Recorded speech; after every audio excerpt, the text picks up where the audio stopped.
Here we go. Here we go. We talk weeklies after the talk on WPPMLP Philadelphia 106.5 FM. We talk weeklies after the talk with your boy Charles Gregory and the beautiful Lauren and the Sizzle. beautiful. Ladies, there we go. There she There go. we go. Classy Lady Sparkle is definitely in the building. And if you're watching today, make sure you check in. Let us know if you can hear us kind of good. Make sure everything is great. And we're going to just get it popping. We have someone with whom I have a tremendous amount of respect for in the building today. We're going to talk a little bit about some politics. You know how we do it here on We Talk Weekly. You know, it's a lot of leadership changes that has happened in Philadelphia from city council all the way to our new mayor. We're going to talk a little bit about that. But we're also going to talk about change and what change has happened that you may not know about that this gentleman is going to talk a little bit about to make sure you stay informed. But without further ado, you know, I got extra ladies. How was your day? How was your day? Sizzle, how was your day? I had a good day, even though it was like cold and snowed last night. I had a good day. Hung out with my niece. Shout out to my niece, Natalie. I affectionately call her Tootie. That's my Tootie. So I hung out with her. We did breakfast at IHOP. That's what she wanted for her birthday. So hung out with her and the family, and then we just kind of chilled afterwards. And then now I'm here. So Yeah, no doubt. it was a good day in my Ice Cube voice. And today was a good day. Absolutely, absolutely. All right, Spark, holla at me. How was your day? How was your day? It was cool. Not much, not slow motion. But I'm ready to start taking everything out of my closet. Like, I don't know, this because it's not getting dark as quick. I'm ready. Now I'm on my whole resolution. Like, I'm ready to lose this weight. I'm ready. So now I'm all, motivated to transform. No Yeah. doubt, no doubt. That's a good So, thing. Okay. yeah. Well, if you would have started January 1st, you probably would have quit by now. Yeah, that's why. That's why I don't subscribe to them. Yes. No But doubt. it's time to eat clean and get the body tight. Yeah, get the body tight and right. There you Yeah. go, there you go. What about you, see? Busy. I'm coming from New York. I had to run up New York real quick. What was in New York? So, some little fashion stuff, some information, and That's what's up. a couple things that has been popping. Hold on, make sure. Yes, sir, it's me. There you go. So we have people already tuning in, and we have a guest, and I want to jump right into the guest. So, classy lady, who do we have today? Allow me to introduce Aleem Howell, a dedicated activist and advocate deeply committed to fostering positive change in Philadelphia. Aleem contributes to 3 impactful local nonprofit organizations, the Race for Peace Committee, Urban Navigation, and Men of Action Brothers of Faith. Y'all already know what to do. Let's give a warm We Talk Weekly welcome to Mr. Aleem Howell. How are you, my friend? How are you? I'm doing all right. Thank you all for having me. Let me turn you up a little bit. There you go. Yeah, why don't you put your headphones on so you can hear what's popping off? You can hear yourself. So how have everything been since you have been here the last time? Last time I was here, it was in the summer, July. Yeah. July 2023. Things have changed. Jim Kenney is the former mayor, or now it's Madam Sherelle Parker. Madam Sherelle Parker, yeah, no doubt. Now this is Black History Month. We're in February. Yeah. And, Philadelphia, it's still the same old. It's still, the gun violence is high. Yeah. The crime is high. And sometimes it feels like myself and other people can probably attest to this too, that, we try to do our events through our organizations and other activists, advocates out there. And, sometimes it feels like we're pushing the needle a little bit, but we're not really making real progress. Sometimes it feels like, I have my meetings with local elected officials and, I get it publicized and I'm on, I do what I have to do. But then, it just, if people ain't going to act right, they ain't going to act right. That's what the older generation says. If they don't act right, they don't act right. That's but right. we can do all we can do. But then one thing that's on the positive note is what State Rep Malcolm Kenyatta did and State Rep Morgan Cephas did, is that House Bill 777 through legislation in the Pennsylvania House. House Bill 777. Okay. Correct. Yeah, and that's to ban ghost guns and not get ghost guns. So people who they don't qualify to get a license for a gun, they can't get those parts and those pieces for those ghost guns. Right. And that's what we see out here on the streets. You know what I'm saying? That's all these gun violence crime, most of them, they're probably all ghost guns, because some of them who are committing the crimes, they don't have a license to have a gun unless they got it from a family member who has a license. Right, but they're right. probably ghost guns. And, you know, the tricky part, and that we're all thinking of, is that how do we get those guns off the streets? I sound like a broken record. I say the same thing in letters to the editors, and I repeat myself all the time. But then how do we get the ghost guns off the streets? And then I told a few elected officials and stuff, and the police officers, I was saying, well, y'all can't just knock on people's doors, you know, because that's like without a warrant. So I said, that's the ignorant side to it. Like, how do we get the guns? Yeah, I was about to ask you, so how do we do that? The House Bill 777, that's the one thing I thought of. But see, we can't do it. It's the elected officials. Okay. And see, Mayor Sherelle Parker, I respect her dearly and stuff, and I know you guys know her real well and all that. But, you know, she's the first female mayor, you know, not the first black. And I said the same thing on Word Radio. So, you know, she's the first female, not the first black. So, you know, maybe she'll put a mother's touch on our city of Philadelphia. But then she has to put more aggression on it. You know, I don't know. For Mayor Ed Brown, I'm out in Upper Darby. You know, he said it's a 5-year plan. Okay. And I'm like, because Upper Darby and even the counties, they're getting worse too. Yeah. But I'm just like, a 5-year plan. I'm just like, it has to start. It starts now. I was just like, you know, my thing is, I think more of the Philadelphia police districts, they have to get their patrol cars out on the streets more, like in every single neighborhood. Like say the Market Frankfurt line, the L, you know, every single stop from Upper Darby all the way down to 2nd Street, or so, it just needs to be a police car present on every single block if they can afford the manpower. I was about to say, how realistic is that actually to do? It's, I mean, from 60, pretty much Upper Darby, you know, the station right there, the terminal, all the way to 2nd Street, you know, the terminal down near Old City. Can we truly afford every stop of police cars, squad cars in front of those stops to maintain that? And is that actually, you know, a Philadelphia police, what is it, FOP job and not SEPTA police job? You know what I mean? And so how do we manage that and execute on that philosophy? Yeah? You see, the thing is about the currency and the money part. It seems like we do have the money. Because look at what we're trying to build, a 76ers new stadium and stuff in Chinatown or something. You know, I'm like, it seems like there's a lot of money in Philadelphia. It's that you get that vibe and stuff. Like coming here to what do you call this? Market Street. You know what I'm saying? I'm like, all these fancy buildings, Fox 29 is right down the street. It's just like, it seems like there's just millions of dollars in Philly, and it seems like it's going all towards the athletics, you know, the professional teams, you know, and then it seems like the Philadelphia Police Department, they do have the money to do it. It's just having 1 or 2 patrol cars at just every single street in Philadelphia. And then especially the certain neighborhoods that they see the most gun violence at. But it's so nonstop and discombobulated where it's going everywhere. That's the thing. Like, we don't know what's going to happen. It's a shooting.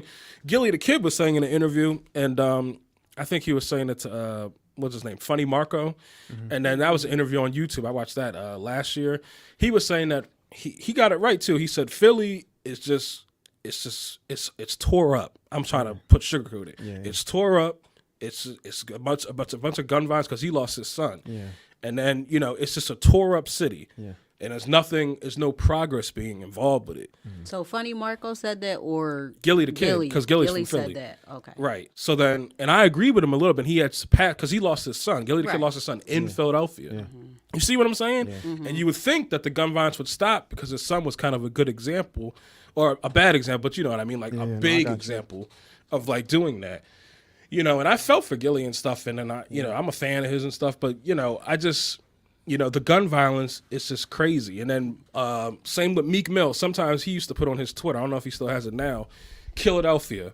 Who made up that nickname Philadelphia? Was that him or was that? No, That's no, nice. That's been out a That's long big, time ago. yes. That's been Yeah. that's 80s. they always say Philadelphia, but See how we got the nickname? I It's the understand. 80s. You know, I'm a 90s baby. You see what I I'm got saying? you. Yeah, Right. you know I mean, the former president said everything bad happens in Philly or Pennsylvania. What did he say?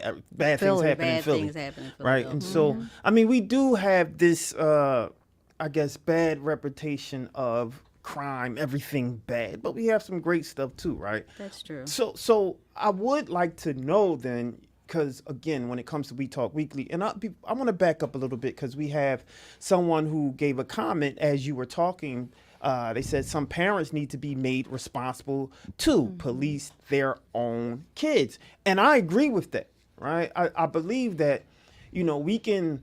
And I'm not a fan of the police. God knows that, because I'm very hard on the Philadelphia police, but we do have some great ones, right?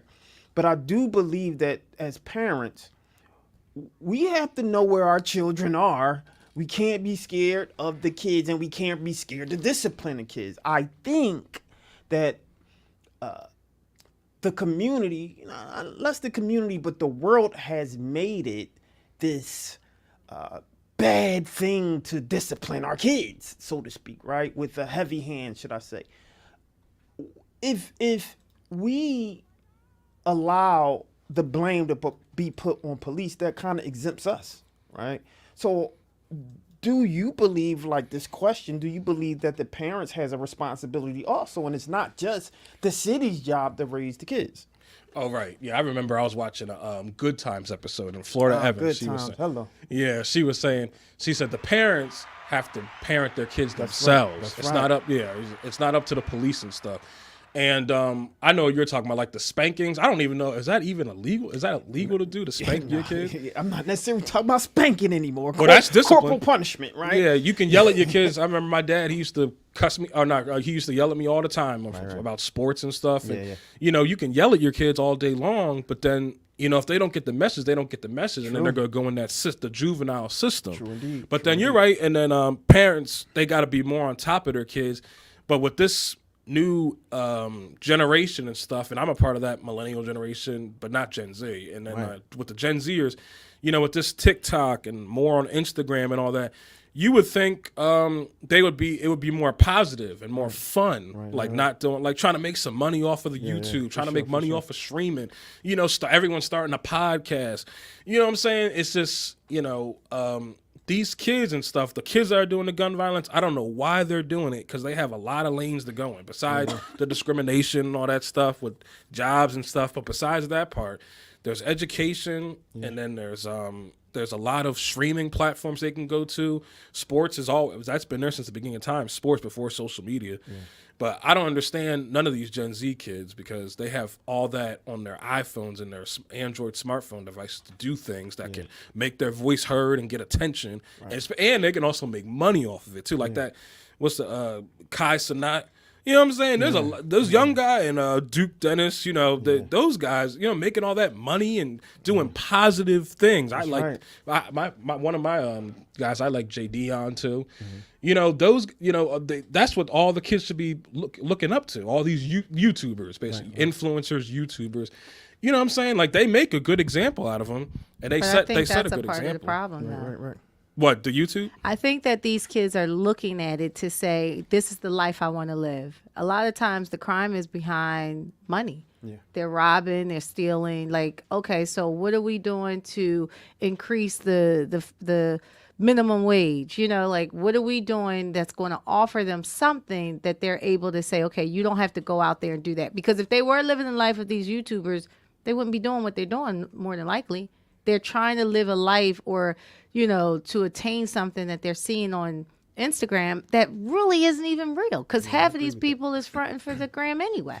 You know what I mean? So it's almost like you pull back the layers to see what byproducts is it, but what's the core of it? Where's the trunk and the root? But Sparkle, see, they're putting on a show. You're right, they're putting on a show. I wouldn't say the word fronting. That's just my opinion. But you're right. You're more intelligent and experienced with that. But like, I wouldn't say fronting though. They're putting on a show, but then look what they're putting on a show, but then they're not out there killing and robbing. They're trying to make they're trying to be comedians. So would you? Well, and when I say front, then some Yeah, some they're of just trying it's to put on a but show, some but- is well, it's just like there's certain music where people are making gangster music and they not living a gangster life. But yet and still the people listening to it believe that these people who are making this music are really living that life and trying to act that life out.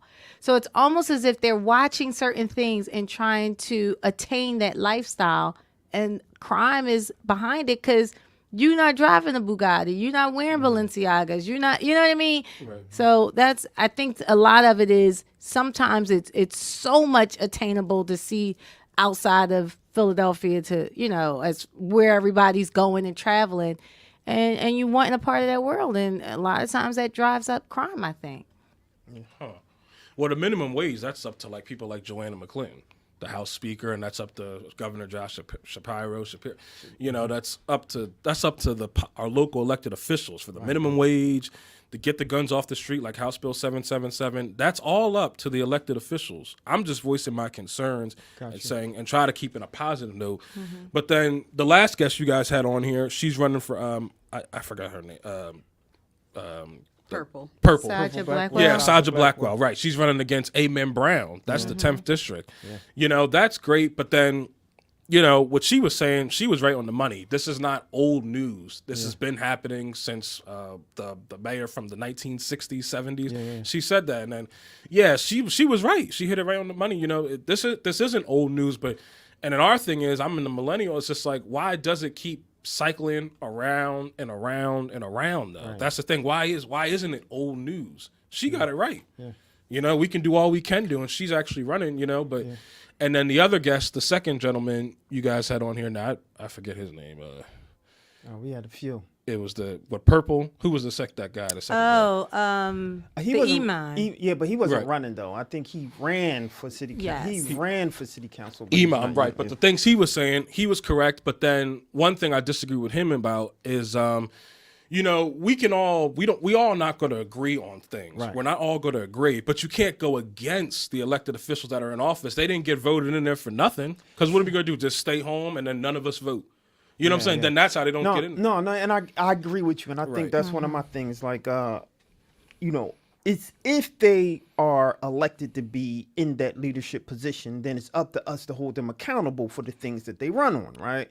And so if they are telling you that they're going to do X, Y, and Z, then we have to be very vocal when they don't do X, Y, and Z, right? And so as we are here with this platform, we always talk about what are the solutions in this stuff, right? We always talk about, how can we do X, Y, and Z? I believe you mentioned Saja Blackwell. I believe she's been in the community and working. One thing that I always say, right? I say that I'm with and I support people who I actually see doing the work. If you're running for a leadership position, how can I know that you are going to do the work if no one ever sees you doing the work, right? Unfortunately, we talk weekly. We can't say or take a side with anything, right? But what we can say is that we are for the people who we know that are going to do the work. So throwing this back to you, Right.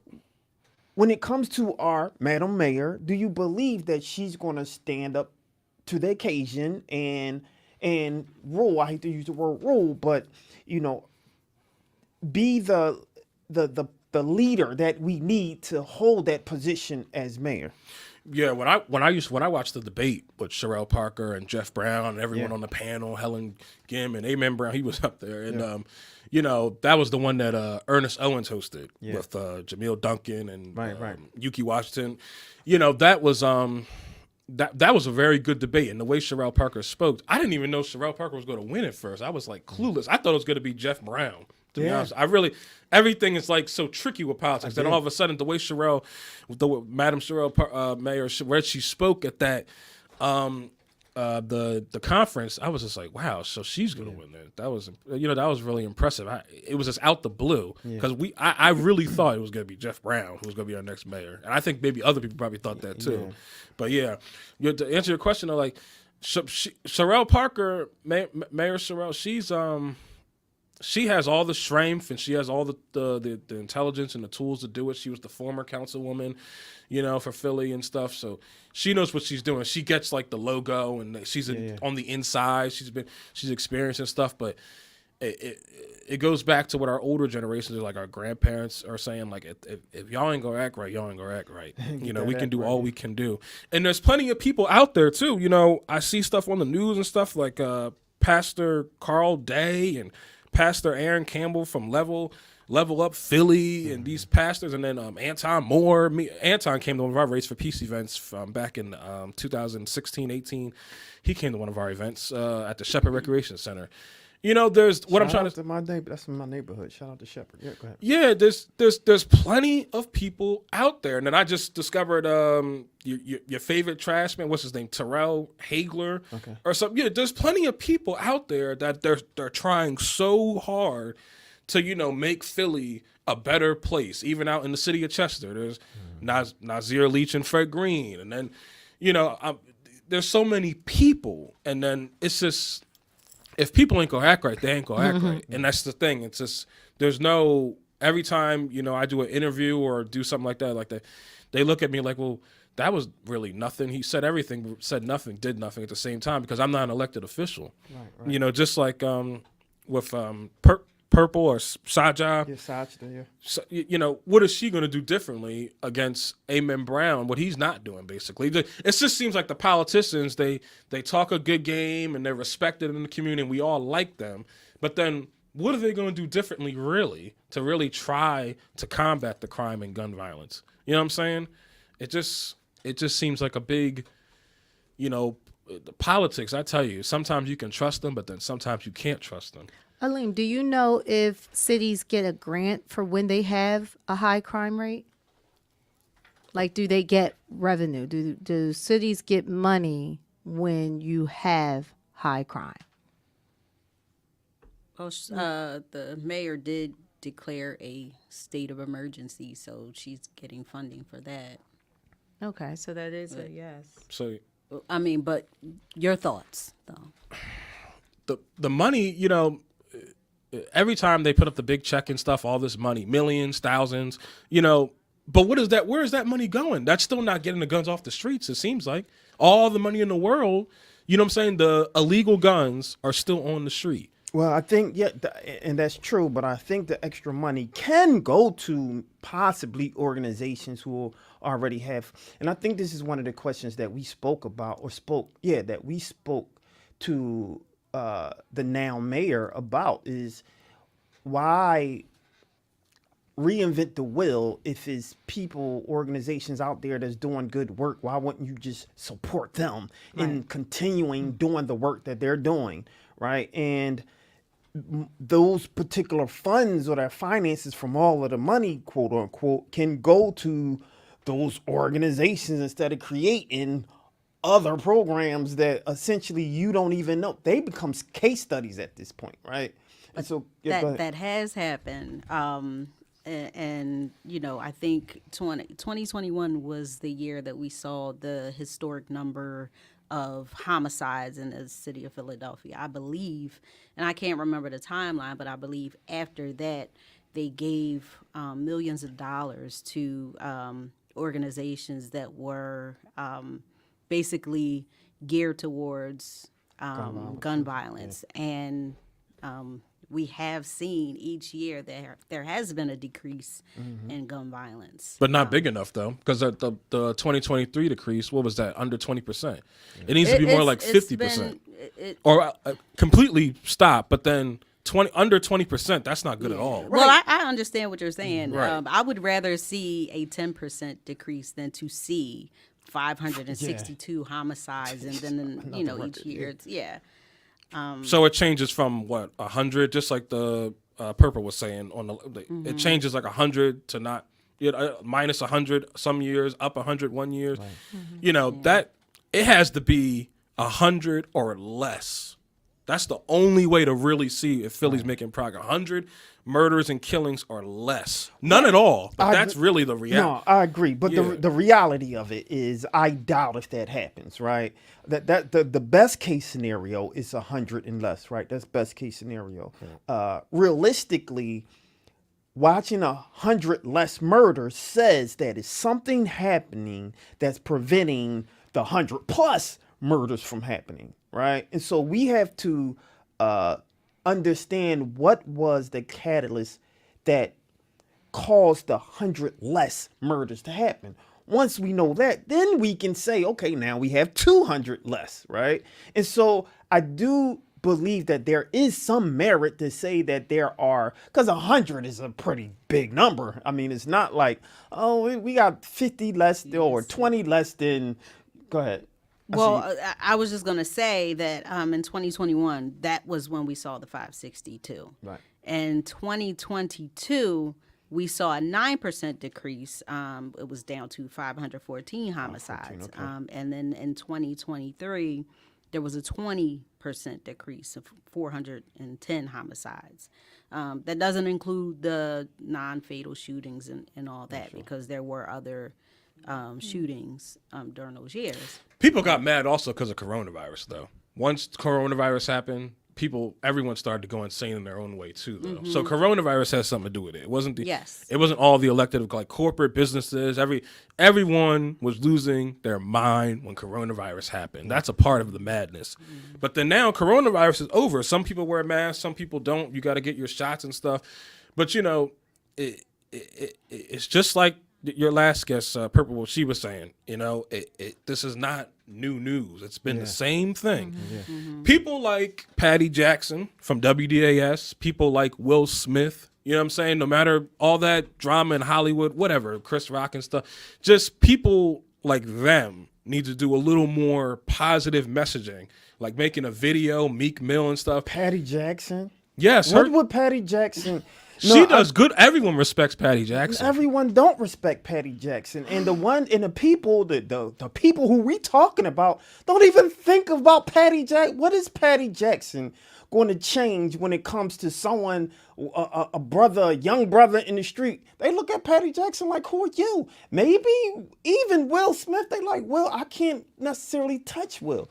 If we start talking about maybe Gilly, if we start talking about maybe a Meek Mill, we're talking about people that's their peers. Patty Jackson don't have no peers that's in the street. Are you sure? I'm ready to retort. But I'm ready to debate. The last guest, Purple, wasn't she in an Instagram video or something? I looked her up after she was on here. She was like, Patty Jackson was supporting her. Absolutely. I don't know. It's business, but then no, I get you. But that's right. Patty Jackson. She supports right. But I would argue that even Sajda have more of a kind of a communicative like.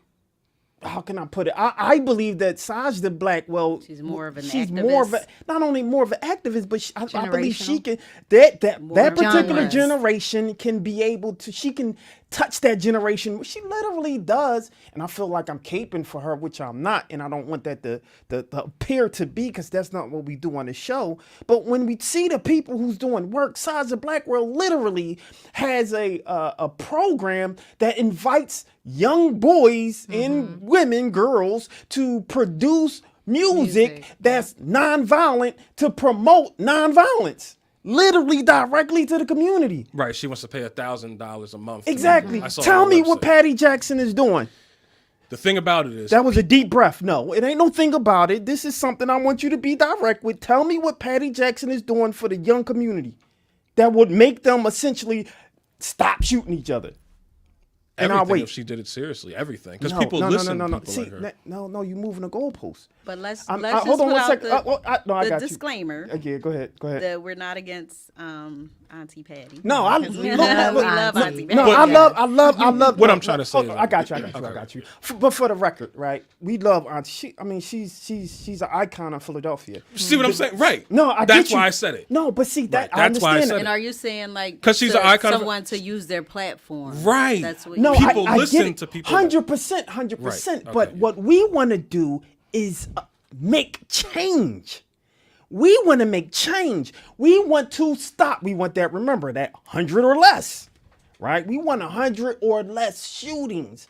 Patty Jackson ain't doing anything that's in the streets talking about or talking to the young folks to stop killing each other. Well, I shouldn't say that. I'm going to just say that if she is, I would like to see more of that. But if we're talking about truly affecting change, we need Patty Jackson. We need Quincy Q Harris. We need Meek Mill. We need everybody. Nina Say What. We need everybody. It's not just one particular person out in DJ Diamond Cuts. DJ Diamond Cuts. And I think the problem is we get caught up with saying, oh, this person is going to snap and had a magic bullet. And that's not accurate. We need the parents. We need people. We need Uncle Bobby from the church. We need the barbershops, the estheticians. We need the hairstylists. We need the designers. We need everybody to talk about like, yo, this is what it is, right?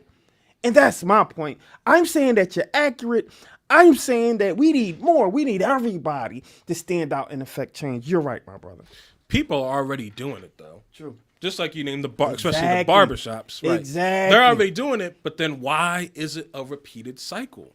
I don't It's know. like we're all just, stuff is so like different nowadays. Yeah, Everything it is really like, is. stuff is so different. But like, especially I like the barbershop one and stuff. Yes, the barbershops. Like, But they already been doing it. right, but But they can get more resources to do it even more. Like literally, barbershops, what they do is by virtue of what they do. You have a young guy sitting in their chair talking about life. You have, for the most part, a younger or older gentleman that's serving as a leadership position in that moment, talking to the young kid. I see it up, Daryl from. Oh, you know what? Go ahead.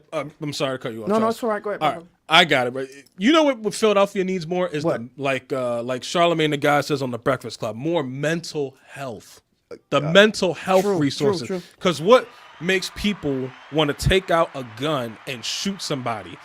Everyone can get mad at each other, women on women, girl on girl, they, them, he, her. But, it's the mental health of someone to pull a trigger and I want to murder somebody. You know how much mental you have to be to do that and how much, kahunas you have to kill somebody? Yeah. You know what I'm saying? Unless, sometimes it's self-defense, if they're trying to attack your family or something, it's a little different. But, besides, there was a shooting in Upper Darby and stuff. These two guys were fighting over money. That's the oldest trick. I mean, the oldest, argument in the book about some money. I was just like, and then he pulled out a gun and shot him. And I'm just like, stuff like that. People. We have to have more mental health resources, and I only mention people like Patty Jackson and all the celebrities and stuff. It's because they have that platform and stuff, but sometimes they don't want to get too involved. But then again, they want to get involved. They make a movie about it or something. There you go. Yeah. But I tell you, one of my favorites is Will Smith, and no matter the Chris Rock stuff, if he came out here, Will Smith, and just did a lot more for Philly, I agree. he already is probably doing a lot of stuff. But if he just came out I here and agree. just said, I you know agree. what, and actually, He take does some of a these, lot of anonymous stuff. right, anonymous, just take some of these guys like Meek Mill and them and Quincy. I met Quincy Harris from Fox 29. He was go. good before COVID He has happened. We were done going a to be lot on of his work, show. and that's one of the people who don't get acknowledged for the work that he does. Right. More people got to be taken out of Philly and get more chances, though. It seems like the more recent one, what was it, from Abbott Elementary, Quinta Brunson. And, you know what I'm saying? That's like She can more do it too. rappers should be, Yeah. Meek Mill should be signing more They can do- rappers. That's the thing you Yeah. need. And again, I just want to put this disclaimer out there. We love Aunt Pat. She is icon of Philadelphia no rap. Right. My point or my position is the only way you're going to get to people who are doing something is by way of their peers. Otherwise, it's going to appear that, oh, that's like my mom telling me I can't do X, Y, and Z. But there is a train. Yes. So Patty can make that phone call to those people to say, hey, I need the support for you to come out and do this, like, what is it, Peace on the Street or things like that. But I get both of your points, but I think what you're saying, C, is that this generation is not the Gen Zs. It's not, it's the not the Gen X, it's the Gen Zs and the millennials. It's a certain generation that they're not going to even hear her because of the position of where she is as auntie.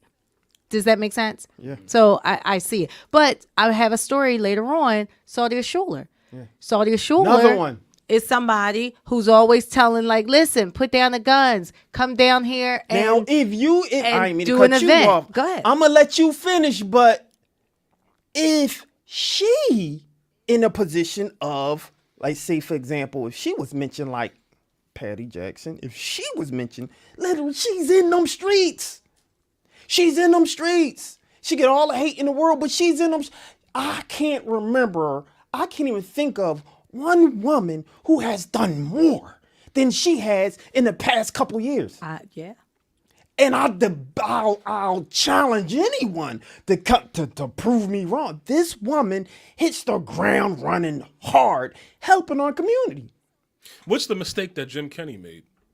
I don't know. What is that? I don't know. That's what that was my question. Oh, What's I the got mistake? you. What's Cheryl Parker going to do different from Jim Kenney? He got tired. Oh, he did get tired. Yeah. And he said it. Yeah, He admitted He said it, right, yeah. he got said, "I'm tired. Yeah, no doubt. And real quick, when you guys were talking about Purple, Saja Blackwell, she mentioned about the guns and saying, okay, if we can't get the guns, let's talk about the bullets. Right. Let's make it where it's hard or accessible to get the bullets because you can't use a gun unless you have bullets. My question is, why aren't they thinking of it that way? Or putting tracking systems on these guns or tracking systems on these bullets? I mean, you know what I mean? Like, why isn't there a way to say who's doing straw purchases or ghost purchases? Like, there has to be a plan. It's not just, it can't be just, oh, we know that this is a problem. It has to be solution based to say, this is what we're going to do. Now, they did have it where I think the Shot Right Browns or Shot Right at one point where if you just bring in a gun, you you get $100 gift card. Yeah. But people were doing that. Now I think you're on to something. Now, first of all, a gun on the street you can get literally between $150 and $200 a gun. If they offer $1,000 a gun, like a phone, that's exactly my point. Like, that's exactly my point. There it is. That's the way you want to get people. If you mean to tell me I spent if I'm young, I spent maybe my last $200 sneaker money that I didn't get a pair of sneakers and I bought me a disposable gun, so to speak, right? $200. If you tell me that $1,000, no questions asked, that if you bring me a gun, especially a straw purchase gun or whatever. one of those, whatever gun, you bring it to me, I'm going to give you $1,000. You think I wouldn't turn that gun in?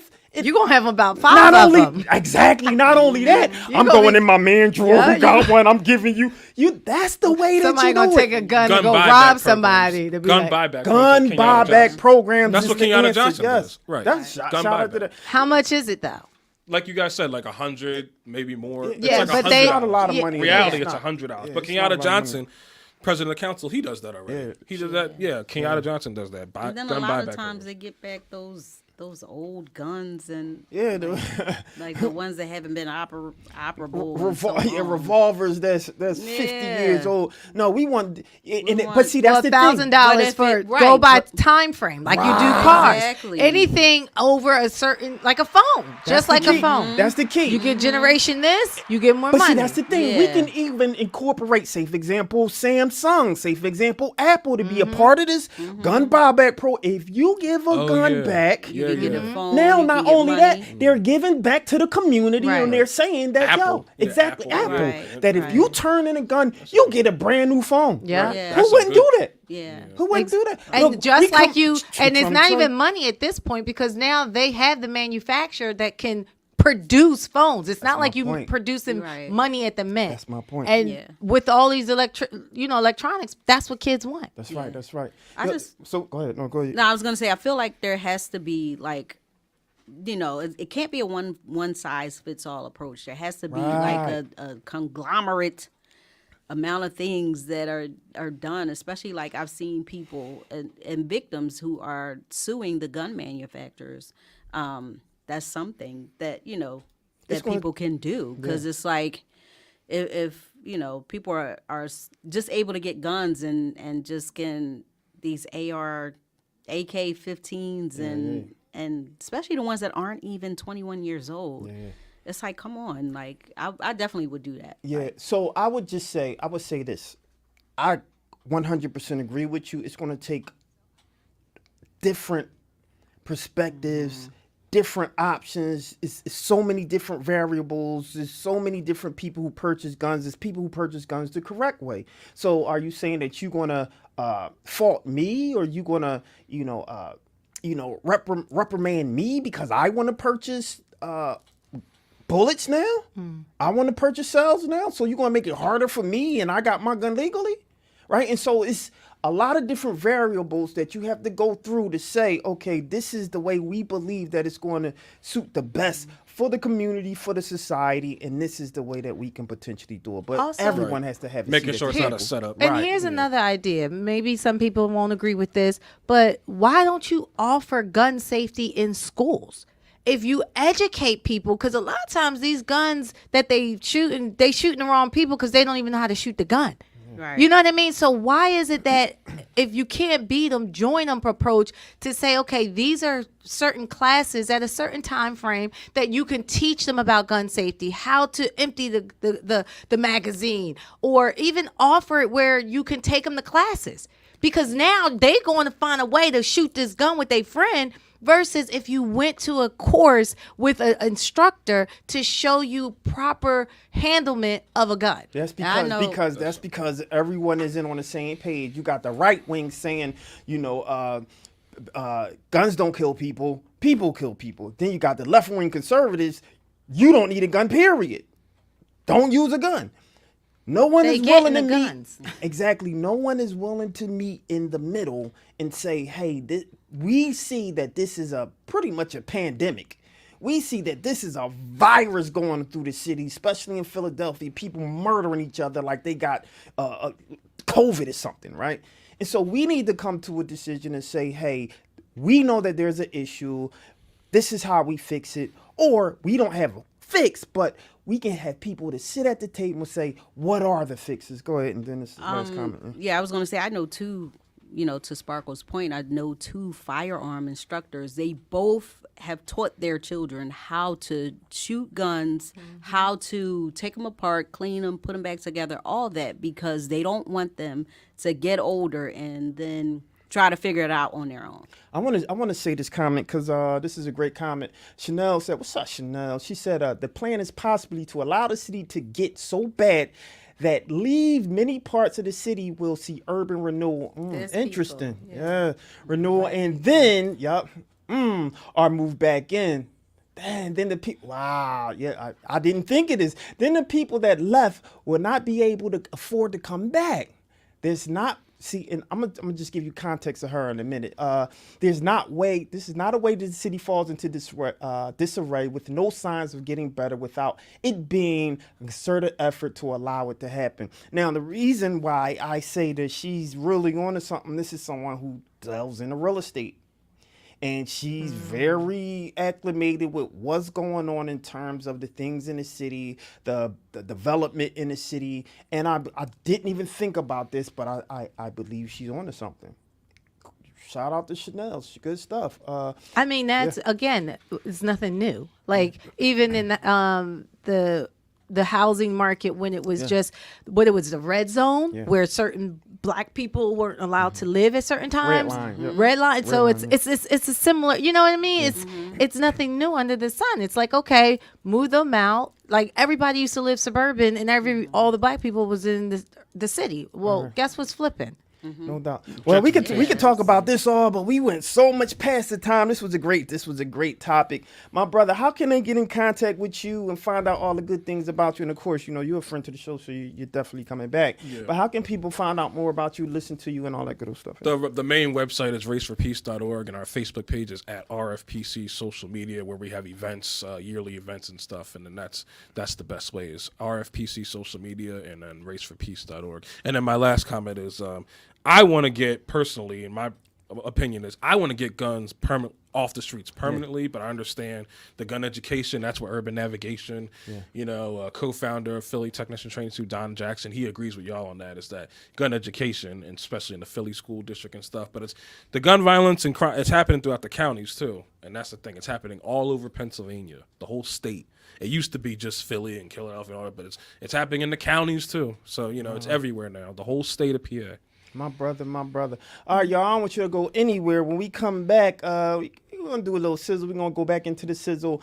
Before we go, I wanna get some news. This is real funny. This sometimes I get these alerts, and I thought this was super funny. Trump announces official sneakers selling for $399 a pair in surprise appearance following $355 million NY civil fraud trial outcome. You can find this on the New York Post by Rich Calder. Hold on, it just went out. It says Donald Trump is literally trying to Bigfoot his way back to the White House. The Republican frontrunner on Sunday launched a new sneaker line, including golden, never surrender high tops during a surprise appearance at SneakerCon in Philadelphia. That was actually today. President Trump's official sneaker, which is also adorned with American flag logos, run $399 a pop and is available in limited supply, according to the website hawking them. Trump, that's a low top style, is also offered in either T-Red or POTUS white, both with a golden 45 on the side. The slip-on sells for $199. That is hilarious. Maybe he might change his statement to good things happen in Philly. That's funny. Before you leave, Chanel said this. She said, "What are y'all thoughts about stop and frisk just for gun?" Right. Stop. See, that's the thing. Geez, we could go. Go ahead. I'll let you talk about it. Go ahead. Yep. Yeah. See, the stop and frisk part, I forgot to mention that. It always comes down to our black and brown people, where they don't want it to be a race thing. Yeah. Like you stopping a young black man, a young brown boy, or stumping the police. See, that's the thing. I wasn't going to say this, but sometimes that the new commissioner, Kevin Bethel, he might need to start doing old school tactics, but not do it illegally. You know what I'm saying? Old school, you know what I'm saying? But the stop and frisk, it's very controversial, because if they're stopping black or brown boys and stuff in the street or whatever, it's illegal, because they're not looking for them unless they're out looking for them or something. They didn't commit a crime. Yeah, those stop and frisks, that's the thing. It's almost like it's illegal. Well, that's already come into question with that guy that was killed in the Poppy store. Yeah. Yeah. And they call it Terry stops. No, they don't call it. Who calls it Terry stops? Let's be specific. Our mayor refers to it as Terry stops. There we go. Yeah. Correct. Yeah. And she spoke, if you look back at our other interviews when we spoke with her, she explained the difference that she feels as though a stop and frisk versus a Terry stop. And David O. also explained it. David O explained it. He refuted that. Absolutely. It's still a stop and frisk. I don't care how you put it, a stop and frisk. And the problem is that no matter what good intention that you have, and you give people the authority, or boys in blue authority, you still have some bad cops out there. And it doesn't matter the intention. You have bad cops that feels that they automatically systemically target you, black and brown folk, as someone who may be doing something. So allegedly they have a reason to potentially pull you up, stop and frisk you. And that's the problem with it. It doesn't matter what you call it. It's malintentions of certain bad apples that's going to get highlighted for doing something wrong. And then you have people that's being shot and killed, like the person that was in the bodega. And that's the problem. Stop and frisk is bad, period. It's bad, period. I just have a hard time trying to understand how there's an initiative or a push for community policing, and then you have stop and frisk. It's just like it's like an oxymoron. I mean, to me, because there's already a strained relationship between the black community and police, and to fix that, I just can't see that happening with stop. That's what our organization, Race for Peace, we try to do events, promote positivity with police officers and citizens of black and brown community. Yeah. And that's what's needed. That's exactly what's needed. But then why is gun violence still rising every year and repeatedly? Why is it always so high since 1990?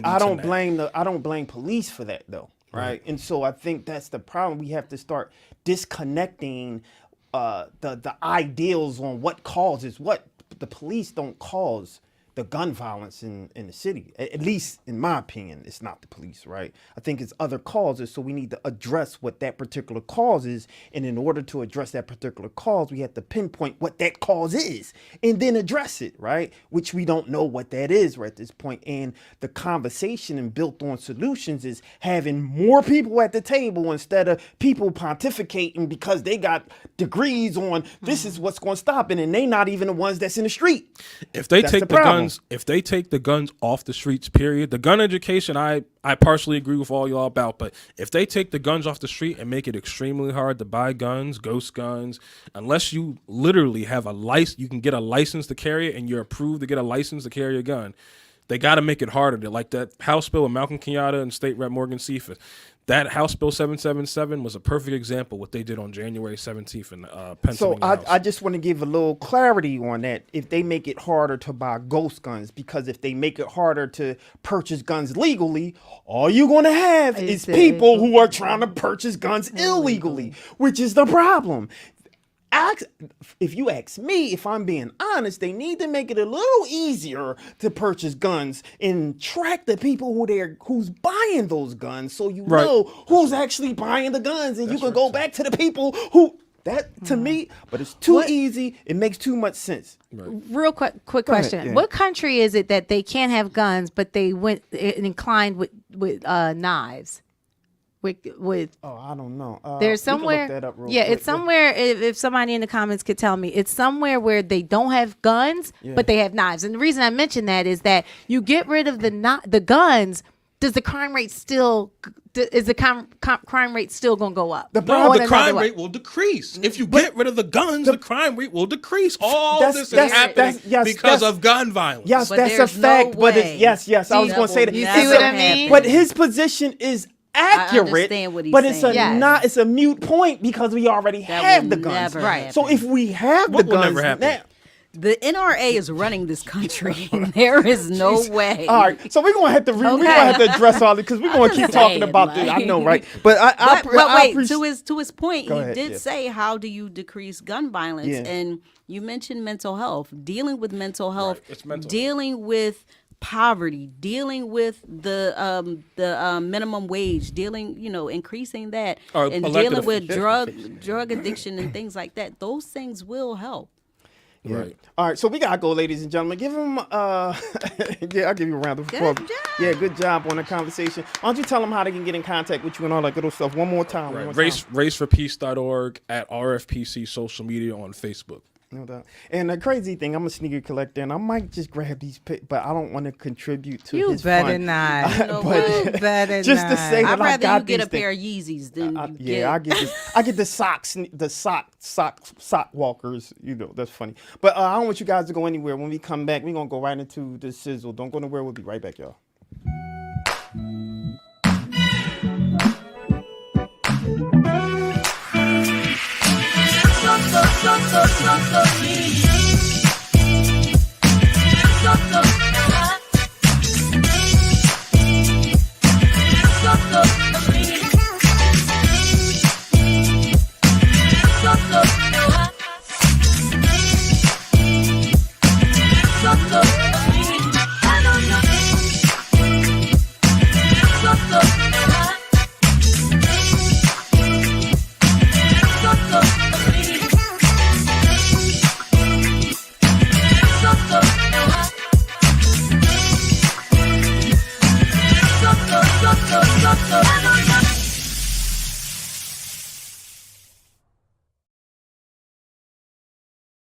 LP Philadelphia 106.5 FM. We talk weeklies after the talk with your boy Charles Berger and the beautiful. Lauren Sizzle.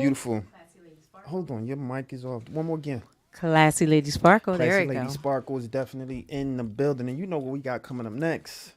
We got the sizzle. We got the sizzle, ladies and gentlemen. Give it to me early. All right, so this story is, what in the name of Black history is this kind of foolishness? So Rachel Dolezal, the former local NAACP chapter president who went viral for masquerading as a Black woman, is now in the spotlight after being fired for her OnlyFans account.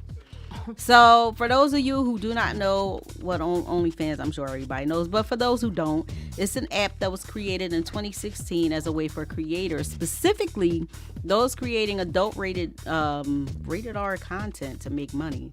They offer subscriptions, DMs, pay-per-view, tips, and more to their fans in exchange for services or whatever they do. Well, Rachel Dolezal, who now legally goes by the name of Nkechi Diallo, was fired from her job at Catalina Foothills Unified School District in Arizona after they learned about her OnlyFans account. So a spokesperson from the school said her posts are contrary to our district's use of social media by district employees policy. Back in 2022, Rachel Dolezal went viral again after some photos from her photos were leaked of her in lingerie from her OnlyFans account. So although she started employment with the school district last year as an after-school instructor and substitute teacher, they never learned of her OnlyFans account until recently, prompting them to relieve her of her duties. So in 2015, Rachel was ousted from her position as a local NAACP chapter president in Spokane, Washington, after pictures of her as a full-fledged white woman surfaced on the internet. She was forced to admit to being born white despite identifying as black. And then shortly after that, hashtag Rachel Dolezal became a permanent fixture to describe a transracial person. So she is out of a job again because of her OnlyFans. What is the fascination with these OnlyFans? She, first of all, from my understanding, she was a really good teacher, like a great teacher, instructor, whatever you would like to call it. Like, why do you have an OnlyFans? What's the fascination? I guess it's a question for all the ladies, but I just don't get it. Because is she getting paid? Yeah, that's where it is. The money. Yeah, that's where to answer your question, it's the money, the bag. Yeah, she was kind of saying like this account is just for people to get to know me, but you know, OnlyFans. A lot of the stuff she was posting was racy, so no pun intended. It was racy. This internet, it's gonna be messing a lot of folks up.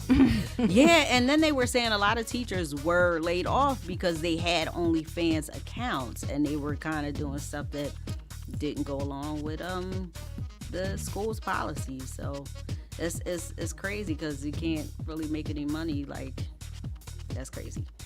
Yeah. All right, so at the 2024 Super Bowl, Usher showed America why he's still the king of R&B. Shout out to Usher. He managed to cram a huge portion of his catalog into a 13-minute performance while sharing the stage with so many of the greats. So here's a little breakdown of Usher's halftime performance. So Usher opened up with songs Caught Up, You Don't Have to Call, Superstar, before he moonwalked on into Love in the Club. So next up, Usher brought out Alicia Keys for what critics called an epic vocal fail, which she opened up with her hit song, If I Ain't Got You. As she hit her first note, her voice cracked, but she kept on singing. But the NFL, shout out to the NFL, they jumped in instantaneously and they edited that crack out and aired the edited version just that quick. So, people quickly took notice of the switch and some tweeted out the unedited version, like, here you go. I don't know how they did that quick, but they were coming at her next saying Alicia forgot her keys. Yeah. But, you know, the internet just didn't rest. Like, many complaints about Usher's performance with Alicia Keys. People complained about him hugging and caressing Alicia, and she's a married woman. But shout out to Swiss Beats. He came to the rescue, and he later posted a photo of Usher and Alicia, along with the caption saying, y'all worried about the wrong thing. Yeah. Y'all worried about the wrong thing. So, a lot of questions about Jermaine Dupri's attire. He had on a suit with shorts and he had on what appeared to be some ruffled socks. Charles C., maybe you can explain Jermaine Dupri's look, but a lot of people just weren't happy with it. Yeah. Like what was that? What was it? They were actually Louis Vuitton, and they didn't have ruffles on them. So I mean, It they looked- was kind of slouchy. What was that? I know looked like they leg compared them. warmers. Yeah, they compared them to the little kid, like Yeah, the black, Easter- Yeah, I forgot the name of those. But I know what you're I mean, it's one. He was trying to be fashionable. I think the problem is people forget that even when you're trying to be fashionable, right? There's still some rules. Right. There's still rules to the game, you Right, know, right. and it's if you don't follow the rules, no matter what you put on, whether it be name brand or not, you're going to look crazy. If you remember some of the rules, then you probably not, right? Black shoes and white socks. Only Yeah. Michael J. Yeah, but it was amplified. The visual was amplified because how long the shorts were. Yeah, and you're a fashion expert. So So, but that's the thing, right? in your expertise. Yeah, so in my expertise, one of the rules that you don't do is when you're that short, you wear those long shorts, right? Because then you be looking like the lollipop kid, and that's the problem, right? And so you still have to remember some rules when you're wearing certain things. And I would advise him, one is probably change the color, but I didn't do the homework on what the actual wear was. I know the socks, I believe, was Louis Vuitton. It was something that's out of Pharrell News line. But what I will say is, these entertainers are starting to wear clothes that's pushing avant-garde, right? And trying to make a statement, and at the same time calling it ready to wear. And it's not. It's just not. And so I would just say that Jermaine Dupri, that was a fashion faux pas, and he get 5 thumbs down if that's even a thing. But go ahead. Just like the suit jackets with the kilts. Like just stop. Yeah. Hers electric guitar solo was phenomenal. So shout out to Usher and for putting her on the stage because she literally blew the roof off of that place with that. That was amazing. I love that part. Rapper will.i.am hit the stage to co-perform OMG with Usher. People kept saying they thought he was Kanye. That was crazy. The skate segment. The skate segment was Shout out to dope. him. I like that. The skate He's known segment for doing was that dope. in his residency. Is Yeah, he still came doing a here. residency? Didn't he come here and skate? Yeah. Didn't he come to Philly and skate? Yeah, I don't know. Did he? I don't know if he was missed skating. that. I missed But he that. can't.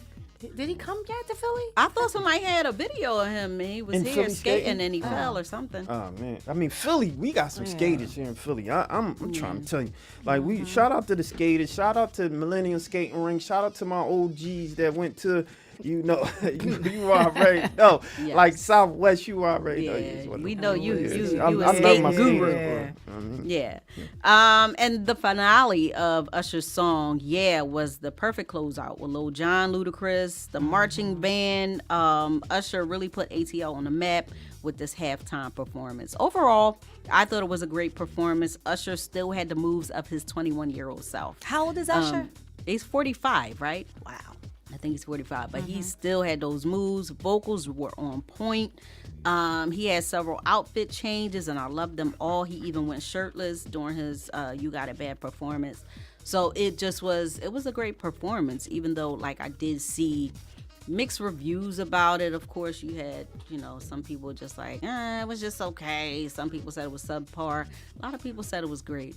I thought it was great. Go ahead, Usher. Usher. Yes. Yeah. So next year, Super Bowl 2024. People are saying like Lil Wayne. What y'all think? They was like, if Lil Wayne come, he gonna bring out the friends. He gonna bring out everybody. Drake, Nicki Minaj, the crew. Yeah. That's gonna be I hot. like how they do that though. It's like almost like a camaraderie type. Yeah, exactly. Instead of just one performance, they starting to Exactly. bring people out. Yes. Now, do they get paid for Super Bowl? No. So it's more. Because they were of a- talking about he made like less than $700 from that whole thing after he paid everything off. But It's kind of like when you host the Oscars Right. or the Emmy Awards that your career is slated to take off after that. But the Celebrity Sizzle Award of the week goes to Travis Scott. Travis Scott, in partnership with his Cactus Jack Foundation, hosted the 2024 Cactus Jack Foundation HBCU Celebrity Softball Classic game at Houston's Minute Maid Park.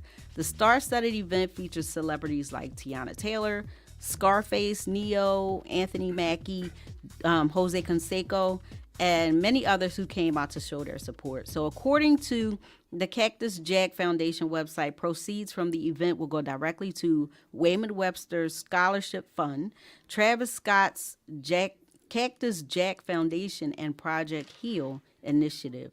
The Wayman Webster Scholarship Fund has granted $110,000 scholarships to graduating seniors at HBCUs. In 2022, the Wayman Webster Scholarship Fund provided $1 million in scholarships to 100 seniors at historically black colleges and universities to apply towards their tuition fees. So I am Lauren Sizzle, and that was a sizzle. And that was the Sizzle, ladies and gentlemen. I'm your boy Charles Gregg with the beautiful Lauren Sizzle. and beautiful. Classy Lady Sparkle. We talk weeklies after the talk on WPP MLP Philadelphia 106.5 FM. We talk weeklies after the talk. We have another interview that's coming on shortly. I think that I like these. I'm looking at some more sneakers. After Trump sneakers popped up, I started looking at other sneakers. I know, right? So I'm excited for this next interview. This is someone with whom I have a tremendous amount of respect for. Beautiful, beautiful, beautiful. So without further ado, classy lady, you ready for me? Yeah, All right. absolutely. Why don't you tell us who do we have today? Sure. Today we're going to meet Khadijah Liley, a multilingual, dynamic entrepreneur whose journey from Morocco to France and finally to the United States is a testament to her resilience and determination. We'll delve into her rich cultural roots, her family upbringing, her educational pursuits, and her remarkable rise as the CEO of 3 successful companies in the construction industry. Wow. Y'all already know what to do. Let's give a warm We Talk Weekly welcome to Khadijah Liley. Hello, hello, hello. Hi, everybody. Thank you. Thank you. Wow. Wow. How are you? Thank How are you? I am overwhelmed. Overwhelmed. I am so glad to meet you all. And thank you for having me on the show. This is a blessing. It's a very, very You're good blessing. beautiful. Thank you. You're so Gorgeous. sweet. I try to have a different look today, you know. Oh, we love it. Thank Absolutely. you. Thank So you. let's talk since it's standing out. First of all, I love the color that's on. Look amazing. Looks Thank you. great on your skin. I love it. Let's talk Thank about you. the sash. What does the sash say? We can't quite see it. So why don't you let us know? Talk to us a little bit about that.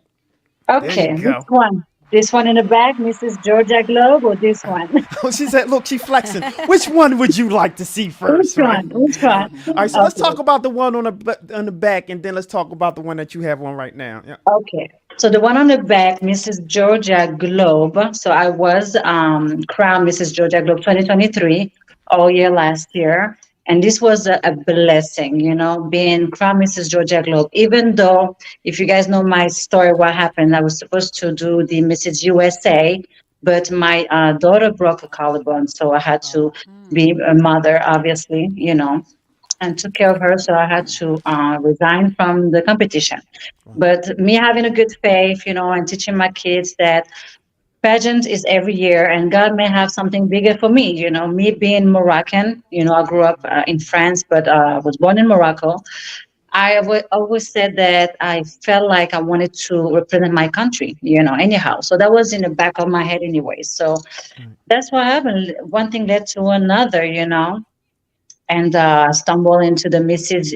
Universe, UAE, in Dubai. And they wanted me to be part of the pageantry. And I was like, this is perfect because I am Moroccan. And they wanted me to represent my country. And I was crowned then Mrs. Morocco Universe this time. So this was even better for me. And it was more suiting for me as being Moroccan, you know, and all the things that I do, I'm representing all the women in Morocco, and the life that they go through as a woman, it's not easy, me myself, my story, I grew up in a very strict family. I was raised, you got to go to the school and then come home. I didn't have the right to go out, really. And having three brothers, it was like having three dads on top of it. So being Mrs. Morocco means a lot to me. It's not just beauty. It is really, to me,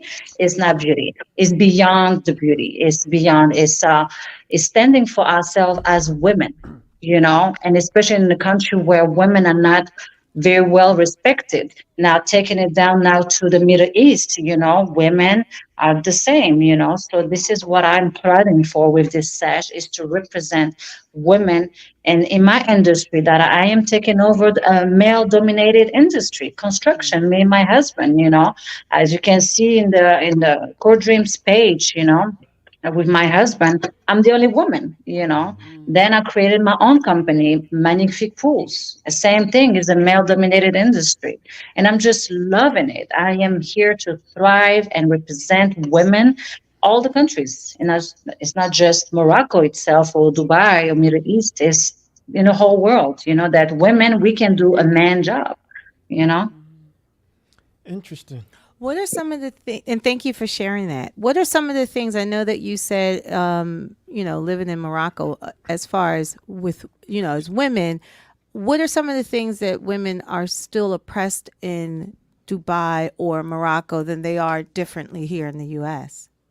Great question. Being a woman in Morocco, in Africa, is the woman has to stay at home to take care of the children. The woman, they cannot dress up good. If they dress up some kind of way, they look at us like we are prostitute, like we are a piece of meat, if you will, and that's bothering us. I just had a talk with my cousin yesterday, and she was saying the same thing.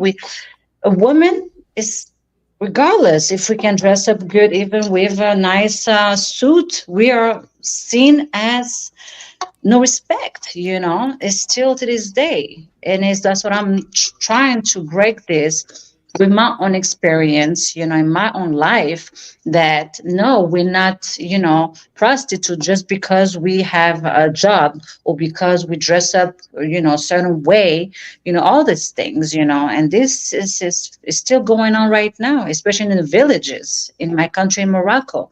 Woman stays at home cooking and cleaning while the man is going to take care of the family. 2024 is still this way. Wow. And that's Yeah, such a stark difference between here in the US, where it feels as absolutely. though the empowerment of women is on the rise, where Yeah. men are saying that they are actually wanting women to do a lot of the domestic stuff, where women are Yes. taking on more of the masculine roles. They do. They do. And us as women, and I always bring God into the mix, because we birthed human, we can manage everything with a child, number one. So to me, all women are all CEOs, regardless. That's why we can do anything, and we can juggle, taking care of the baby, dropping at school, cleaning and cooking, and still running a business. That's what God wanted us to be. We all CEOs, all women, mothers. So what do you feel needs to happen? Whether it be legislation, whether it be more entrepreneurial opportunities for women, what needs to happen for us to be able to? Because you do see women doing things now. Yeah. Black women are the fastest grossing Yeah. Oh, entrepreneurs. yeah. But Absolutely. what needs to happen to continue to support so that momentum continues? Well, legislation are going ongoing right now in Morocco, definitely trying to put the women on top, and break the barriers, definitely. And it's just a matter of really pushing women to become owners and literally just stand up for themselves. That's what we are now, is to help one another. That little push, that inspiration, that's where I'm at right now. You mentioned that you're in like a male dominated world. Tell us more about some of those challenging moments that you face, and how do you overcome them, and what you're doing now in Right. the construction industry.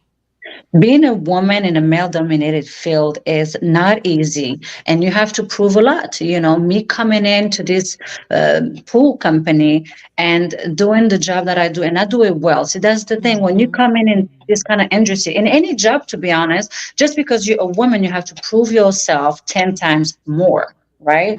So I take things very seriously. When I do something, I do it all the way, and I have to do it the right way.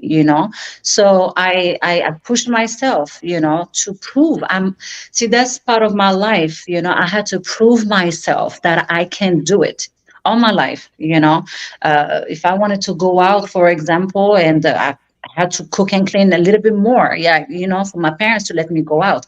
Here, same thing in this dominated field. Like I got to go above and beyond to show them that I'm a woman. I'm this size. I'm petite or whatever, but I have knowledge, and I treat them the right way too. That's what I do. I don't treat them as though they are my employees so much, but the human comes out. I'm not just that CEO that you got to do this, you got to do that, but I treat them like they're human. And I tell my employees all the time, I say, you guys are really like artists, because what I do is not just concrete, and they used to concrete in the pools industry and stuff like that, but I tell them all, because I do design.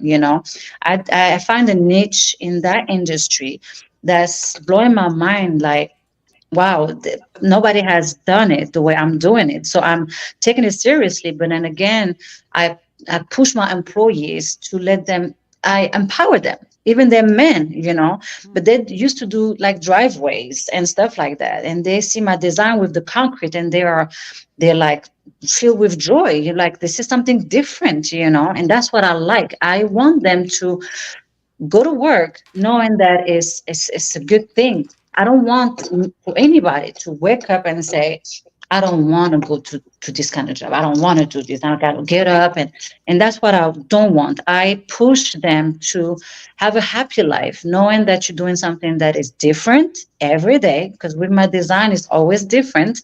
It's not like the concrete driver that they do, and I empower them.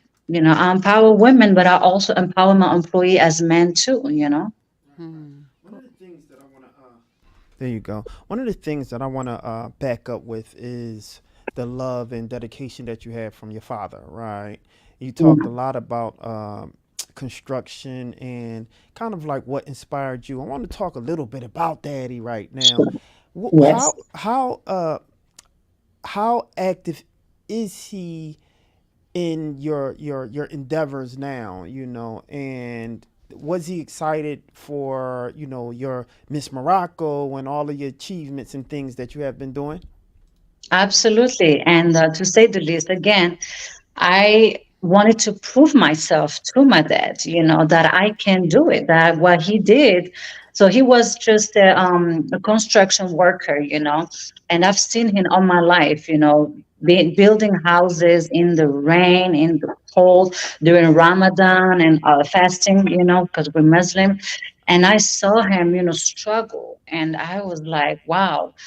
And to me, I'm that little girl. I'm still his little girl, And I now that I'm the CEO of a company, and I show him, I was like, look, Dad, I'm building Shaq's pool. Like, wow, the people are working for me. Like, I don't do this what you used to do. I don't have to put my hands to it, but I have to put my mind, my intelligence, and the management towards it. And I'm just like, it's a proud moment for me to show my dad, like that little girl Yeah, is not a little girl anymore, and she's there you taking go. over your field. So it's very proud. And me being a woman, like I said, and we are Moroccan, it's another layer to it. And I'm the only daughter in the Yeah, family. I'm the last one. I'm the baby taking on this big thing. It was a proud moment. Very proud. no doubt. Daddy's Yeah, little girl, daddy's that little is girl. little That's a girl. beautiful. Yeah, absolutely. Yeah. Salam alaikum. As a matter Alaikum of fact, salam. mashallah, Absolutely. alhamdulillah. So, Salam alaikum. let's talk a little bit about the love story 2013. Now we talked about that. Now let's talk about the other man in your life, the beautiful man that's now your husband, into which Yes, you had two one beautiful. man. Yeah, there you go. The I love him. one. Got you. One man, and he's watching Yes. right now. So you better watch out before you Oh. divorce me. That's right. But you have two beautiful children, right? Yes, And I so do. let's talk about where the love story began Oh my and your goodness. children, and let's talk a little bit about that. That's funny, that little love story. So I came in here in the US, if you know my backstory, I dodged domestic violence in France, a relationship for 5 years. And again, I always find ways to escape, but also that's going to benefit me, not just to live, right? So, I study 5 languages, but studying at school, sitting at school is one thing, but practicing is another. So what I did was I applied for a job in the U.S. As a exchange program. So when I came, um, I was linked with this family in Atlanta. So I had a choice to go to another city, whatever, another state. I can't even remember. But God led me to Atlanta for some reason. It was Atlanta. So I came in here. So I worked with this family, and so the dad, the the father, whatever, the kids, he is the one who actually linked us with my husband Jay. He told my husband, "Say you have to stay right now because this girl, she's coming right now. You're gonna love her, and if you don't come right now, somebody is going to take her away. And at this point, I can do nothing." So that's what happened. It was like a football, Super Bowl. I don't even know. I don't really follow all these things, but it was a Super Bowl kind of thing on Sunday. And then he came, and my husband came, sorry. And then literally the rest is history after that. Got married 2 years after, I think. Okay, baby, I know you're watching. You're good at all of that. I stopped, counting. It's been 13 years now that Wow. we're together. So, like he tells everybody, you know what he says? He said, he scooped me from the boat or whatever. I said, no, I came from the plane. I had a plane ticket. Okay. I flew to America. Okay, baby. Stop saying it. Took me right off the boat. Yeah. That's But yeah, funny. That's that's funny. 2 months. I was in America about what, 3 months? Right. And I met him, and then the rest is history. We got married, kids. I was a stay-at-home mom after that. I quit my job because I was pregnant. I was on my feet a lot. I was actually a manager at Express. I love that job working. I love working. Anything with me, I love working any kind of job, and I would take it to the next level. I never stay at the bottom. I always aim for the top, Mm. but I'm good at the bottom to because that's what a CEO is about, to learn the bottom and then go layers all the way to the top. And being a stay-at-home mom for years, seeing my husband building up core dreams. And I don't know if you know about being an empath, but I'm an empath, Ah, meaning that I watched my husband build a company, and then I soaked in all his knowledge, and then I made it better. That my husband always said, magnifique fool's gonna run circle around Cordrin. So it's like a competition, me and him now, my company, his company. But at the end of the day, we're a couple, and together, it's about unity at the end of the day. Oh, that's so beautiful. I love like a beautiful love story. That's so beautiful. Can you talk a little bit about your ambassadorship for Sharon Ringo Foundation? Can you tell us a little bit about Yes. that?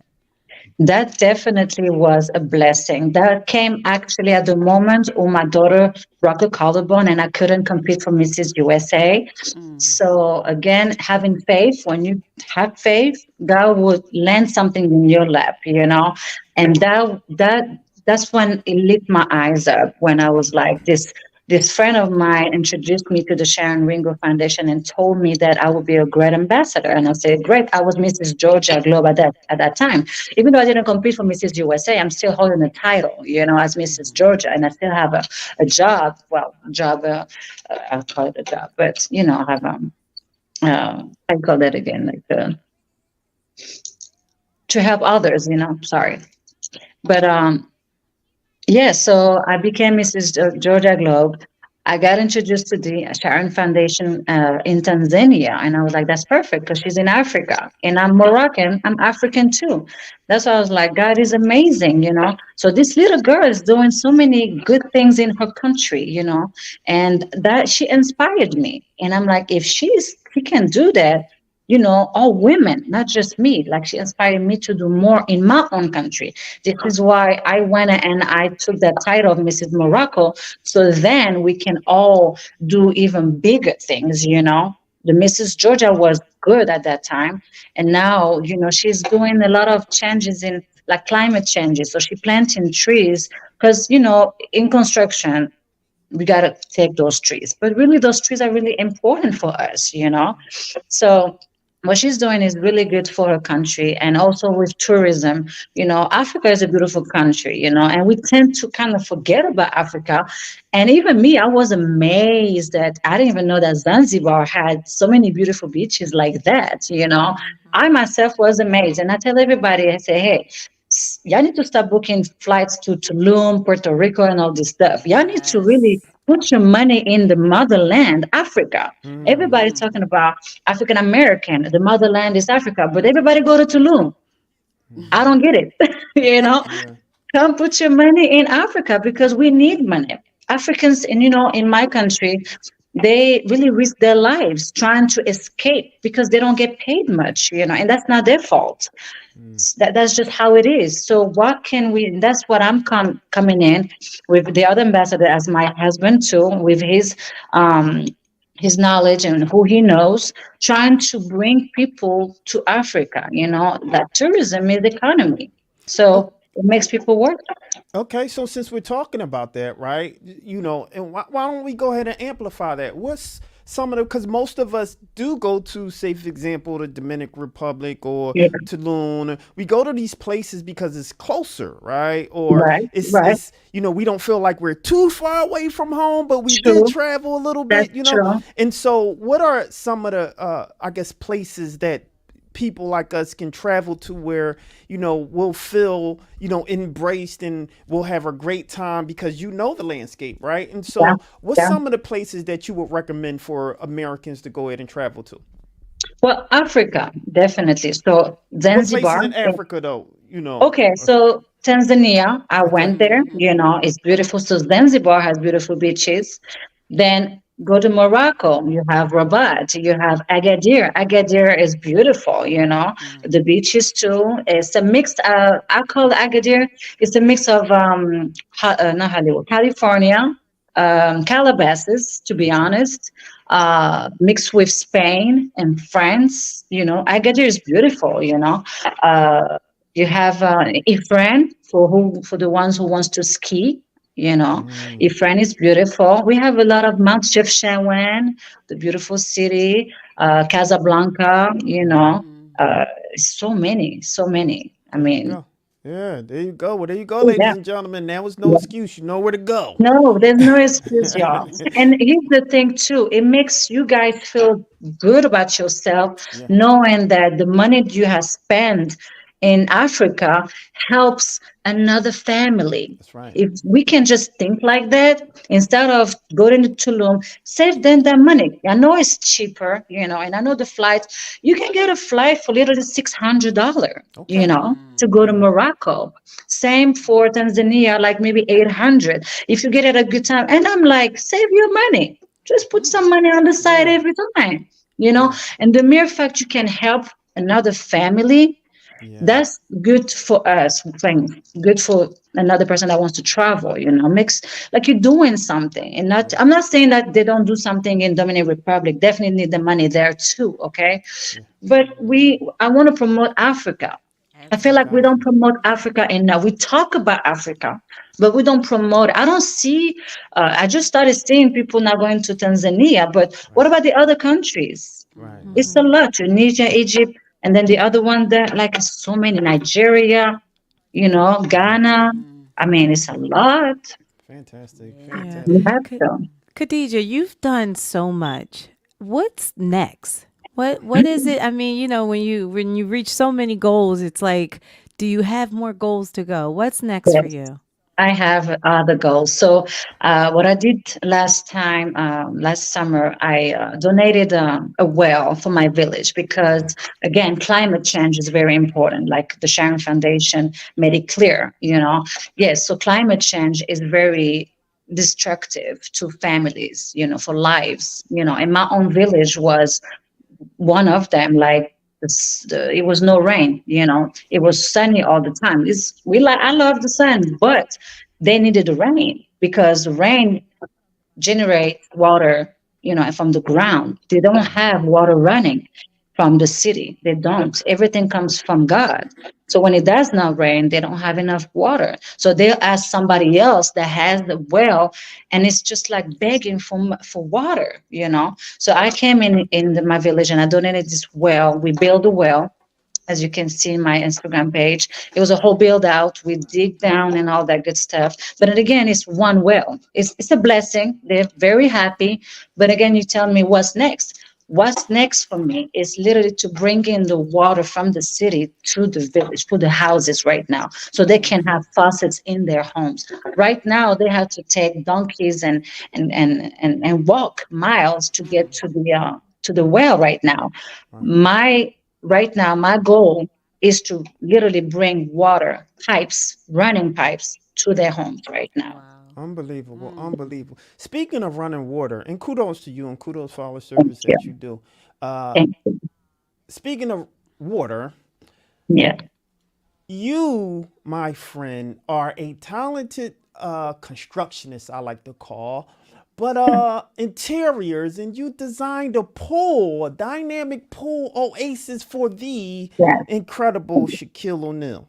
I want you to Yes. talk a little bit about that experience and what got you into, designing pools. I always see these, what they call it, the endless pool. What they call it, I Um, Yeah, I forgot know what what they you're yeah, call talking you it. about. can, I got it too. Infinity pool? Infinity Yeah. pool, yeah, the Yeah. infinity pools, and Yeah. I see them at these exotic locations, and it's just like, Yeah. gosh, I had to do that one day, right? But Yeah. what got you into designing pools? And let's talk a little bit about the Shaquille O'Neal situation. Well, what got it me into this industry was literally building my own pool. Like I said, I was just working with my husband building basketball courts, right?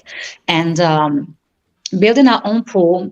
This company we hired, they started the job, but then they didn't do a good job at the end. So we were literally behind them a lot. And I told my husband, I was like, so if we're going to be behind them at this point on, I'm like, we can do it. I mean, what's the difference with you building a court? You have to dig in 4 inch down, get the rebar. And I'm like, building a pool is adding pipes, water, electrical. And I'm like, this is nothing for us. And I'm looking at my husband like, we can do it. And he's looking at me like, no, we cannot. You can have it. I'm sticking to the court. I'm like, okay, well, that was another no in my life. And I had to prove my husband wrong. And I did. So he was sleeping and I was working all night. LLC, the website, insurance, and I started designing. And actually, my first client, so I designed for her, was Sheree. She was my Ah, client. I started designing for her. She's a good friend of mine. right. And she needed a pool and stuff. She already got other pool companies. And I said, you know what? Let me just play with the pool. It was a Ah, start. It was something for me to do. And And I who did you did it. just? Who did she mention? sure. Sheree, From? Whitfield, the Real Housewife of Yeah, Atlanta. that's who I thought you were. Hmm. Yeah. Yeah, people who Yeah, didn't know. Okay, from Real Housewives. Yeah. yes. So I designed, I did a 3D rendering for her, and I started doing all the good stuff. And then I started designing. So what I do is I just designing. I take pools and I just go with the flow, adding the turf because we own a turf company, Turf Dreams. And I said, well, let me mix the turf because the way they're doing it in LA, I didn't like it. The vibe, the way they're doing the square pavers, turf is either too much or not too much. Right. And I'm very big on vibe, I balance. I like to balance. I like to see the house how it look, then I'll design to make it flow. And so my husband did Shaquille O'Neal's basketball court, and Wow. we always go by his pool when we go to see Shaq in his kitchen. So we always go by the pool. We walk around the pool, but nobody paid attention to the pool. And I'm like, the pool should be the main focus, right? Especially it's a lot of money. But this one was It's concrete pool, like any pool, to be honest. It's just concrete decking, right? So I started designing at night, right? I got home, take care of the kids and all that good stuff. And at night, I started designing. And I have my team overseas, so while they're working for me, I'm sleeping and they're working, so I send all the designing thing and they're working for me. And then I just sent it to my husband. I said, "Look, babe, I did the Shaq's pool." I'm like, "Okay, cool. Well, I'm gonna send that to him just in case." He does not. He didn't want anything, I mean, he has a pool. He just focused on making money, and I don't blame him. Right. And then somehow one day, maybe 4 or 5 months later, my husband tells me, "I got a call, and Shaq wants you to do his pool." I say, "Wait a minute." This was not like it was just for me. That was fun for me to do, the designing. I didn't know it was gonna be like next level. So I was like, I already had all the LLC done. I had Magnifique Pools, LLC, all of that. I'm like, okay, well, let's go. And then we started it, and my husband did the kitchen area. So he didn't want to do a kitchen. They were just, it's always like this with our client, to be honest. They don't want something until they see our work. And when it Yeah. gets to the nice stuff, they're like, "Oh my gosh, can you add that? Can you add that? Can you add that? I just saw this. Can you?" I'm like, "Go ahead, just add it on, bring it in. That's totally fine. We got this." We never like to say no to the client. We have to perform. And that's what we did. He has a beautiful kitchen area now. We brought up the turf sculpt, the turf animals, huge lion. Wow. It's a masterpiece now. When I go there, it's completely changed. It's the backyard paradise, and that's what it's supposed to be. Yeah. It has to be. Absolutely. This this time went way too fast. It Way too did, right? fast. And one thing we say is once you come to the show, you're a friend to the show, so you're always welcome to come back. This was an absolute pleasure. You have Thank people they said this is a great conversation. Oh, You thank got people you. saying you're a true superstar. Oh, True that's my superstar. husband. I see you, baby. You're my number one fan. I love it. That's Yes. Shout I out to right. cannot wait. Shout I out to cannot wait to Jay. see him. Yeah, shout out to Jay. I wish she was here. We would talk to him a little bit. I We love to know. give the family the kudos. Oh So my kudos to goodness. you, Jay, for supporting, holding a wifey down. Yeah. Yes. And That's a team right Teamwork. there. absolutely. Teamwork. Yeah. So one of I the did things that. before I let you go, right? I want to know what's the legacy that you want to leave. That's a very good question. To me, is helping others. And I'm teaching my kids that the money that we're making in this earth, we're not going to take it with us when we die. And when you're going to meet with God, God is going to say, "Well, what have you done with the money I gave you?" Is to help others, the Mhm. ones that are in need. That's the legacy I want to leave, is make money to be a blessing to others. Wow. Yeah. Always. Fantastic. The hubby said, "Thanks for supporting, guys. Much appreciated. 100."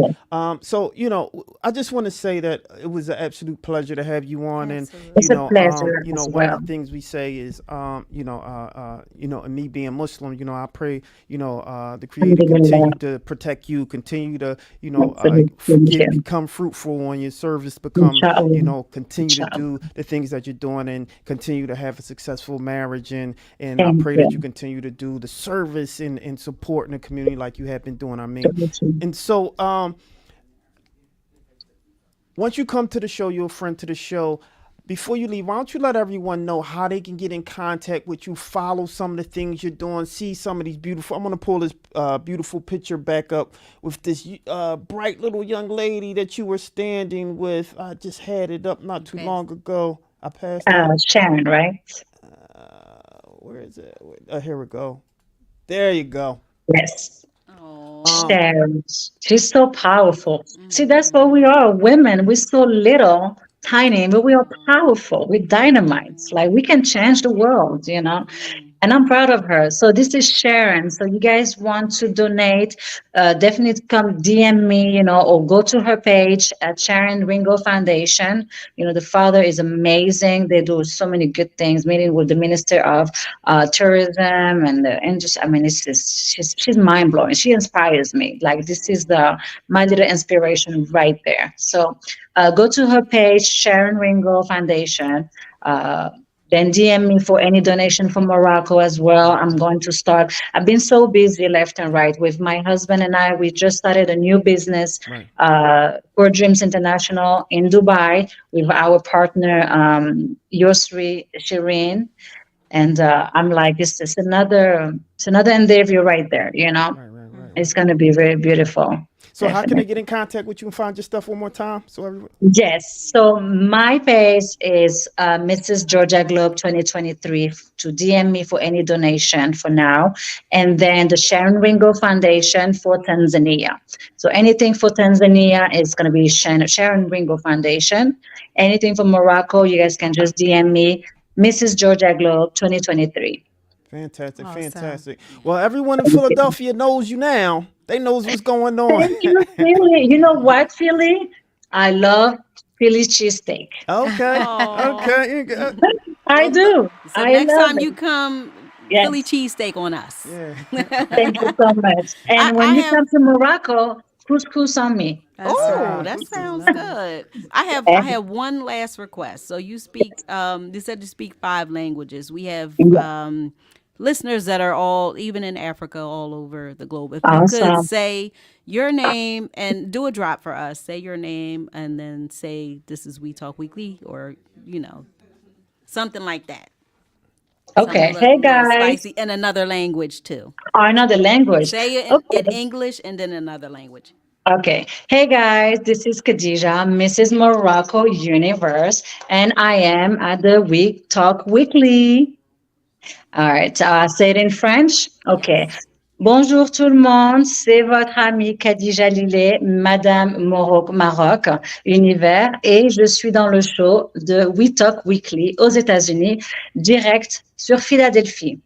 In Moroccan, أهلا وسهلا فيكي، أنا خديجة ليلي، أنا ميس موروكو مغرب، أنا في الراديو We Talk Weekly في الأمريكان. أهلا وسهلا فيكي، مع السلامة. Hey, I love it. So all of our audience, they can hear it in their language. Thank Oh, you I so love much. that. You guys Thank been you so amazing. much. Thank you. Absolutely. You guys are so Absolutely. sweet. That was amazing because all of the places you named, they watch us. They're watching. They're Yes. watching us. France, Yes, yes. absolutely. Thank you so much. Thank Yes, you. so you had We some need to friends change the now. You world. had some friends now. You are more than welcome to Thank come you. back. Leslie, we love Leslie anyway, and so Yes, she'll Leslie easily be able to Logan. connect you with us. Yes, and Yes. anytime you part of the show now, and so I like to thank you for coming out. But I don't want you Thank guys you. go anywhere when we come back, man. We got some more to come. We Talk Weeklies After the Talk on WPPMLP Philadelphia 106.5 FM. We Talk Weeklies After the Talk with your boy Charles Gregg and a beautiful Lawrence is. and a beautiful Classy Lady Sparkle. and a beautiful. Khadija Lily. Hey. There you go. So we'll be back, y'all. Holla.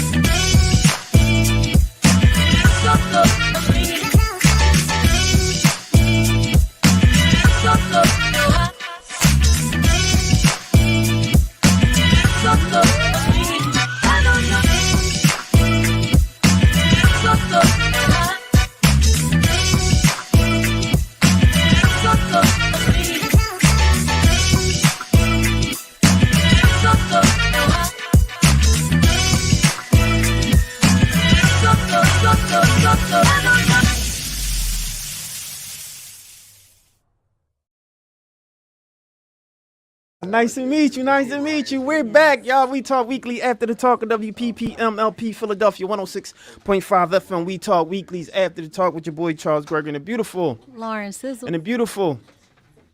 She talking right now, running her little mouth. That's Classy Lady Spark on the building. So listen, we have someone with whom I have a tremendous amount of respect for. You already know he already he's a friend to the show. He's part of the show already. You know, we're gonna talk a lot about some things, some of the things that's going on. We have a special guest in the show today. So once we get to that portion, we're gonna bring him up and highlight and amplify him. But I'm super excited about this because this gentleman. I mean, we became like, this is like family now. You know, this is one of the things. This is like family now. And so when he comes to the show, he talks about a lot of the things that's going on, not only with celebrity boxing, but also some of the talent that he's been working with, right? Some of the moves that they've been making, some of the partnerships. And, you know, I'm excited because, you know, We Talk Weekly got something in store soon. You know, we don't want to say nothing too much, but we will like to say that we're excited to be, you know, working alongside of some of the, you know, the great minds that are putting this dynamic information together. So without further ado, why don't you give him a little intro? So you put me on the spot, so it's like you get that know. brain freeze. But it's just so many different words running through my mind right now. But we have the amazing, multi-talented Mr. Damon Feldman here with us. He's celebrity boxing CEO. That's right. He's doing so much. I'm trying not to leave stuff out. Don't make me cry tonight, please. Yeah, he's just amazing. I appreciate you so Isn't much. he now internationally known as a Internationally boxing known. promoter? I Yes. appreciate you. Yes, absolutely. Yes, he's doing so much. Author. Yeah. yeah. Author, 16. movie, Mm-hmm. everything. Doing Appreciate amazing, that. Doing so many amazing different work, man. things, yeah. So Yes, let's yeah. first of all, let's jump right into it, man, and talk about how are you feeling. You know, I like to start there. How are you feeling, my friend? Honestly, man, first of all, I got to say about thank you for having me on. I love you guys. As you know, it really is like family, man. Yeah, I was for just, sure. I do all these other shows, and it's like, all right, whatever. But I don't know, something about coming. Like the first time I came to your show, I was like nervous. Last time I came, like a couple months, I was like, man, what am I going to do? Like, I still was a little nervous. Now I'm like, damn, it's my show. I'm just coming in. Like now we're bringing other guests that are fighting on the card, and you know, I'm real excited. You know, just I'm excited about you and the whole show and everything you guys have created. sure. Like it's just, this is like a national show to me. I think this is like going to be the hottest show in the country soon. Yeah, I believe it. I really do. believe so too, man. But I think what you're doing is the hottest thing in the country, the hottest thing internationally too. You know, you have people now that's flying in that want to be a part of this and want to do some of the things that that you guys are a part of. But you know, I think in order to set that up, right, in order to set up the success, I want to circle back because I don't think people know where that came from. You know what I mean? And some of the humble beginnings and the hard work. I could give you your flowers all day, but I think it's stuff like that that need to be acknowledged and amplified, right? Without a doubt. Absolutely. And so let's start from the beginning because it was challenging for you at first, with some of the the issues that you went through but have remedied, and now you're giving back and supporting people. Yeah. People need to take your blueprint, so to speak. So let's talk about some of those challenges, Yeah, no, 100%, man. And you know, the challenges and all is like everybody. I was always wanting, and just like anybody, you want to hit it big overnight. You're starting something. I want to have all the money. I want to be a superstar overnight. Yeah. Unfortunately, you're hitting a brick wall. Yeah. And if you don't hit the brick wall, you're not going to make it. Right. That's the way I always feel, And no matter how bad you want something, you got to fight for it. That's right. And it's going to take step by step. It's going to take you looking in the mirror, crying, tears. What am I doing wrong with? But you got to keep fighting for it and make yourself push and push. And that's how you become an inspiration. Yeah.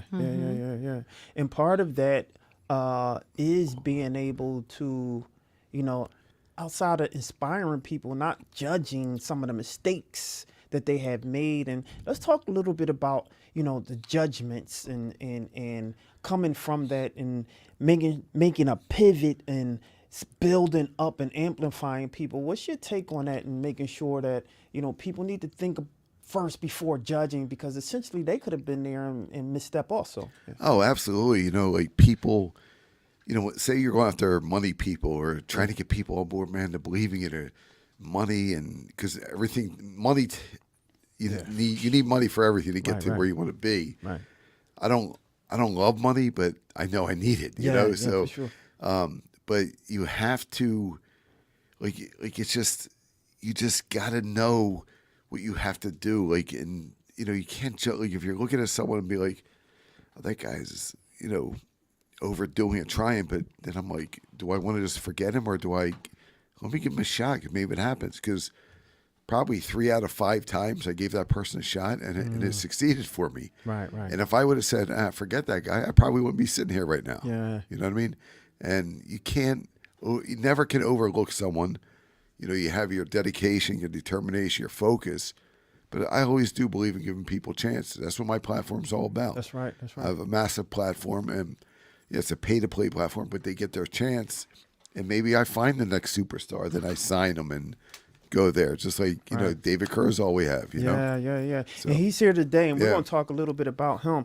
I want to talk a little bit about motivation, right? Yeah.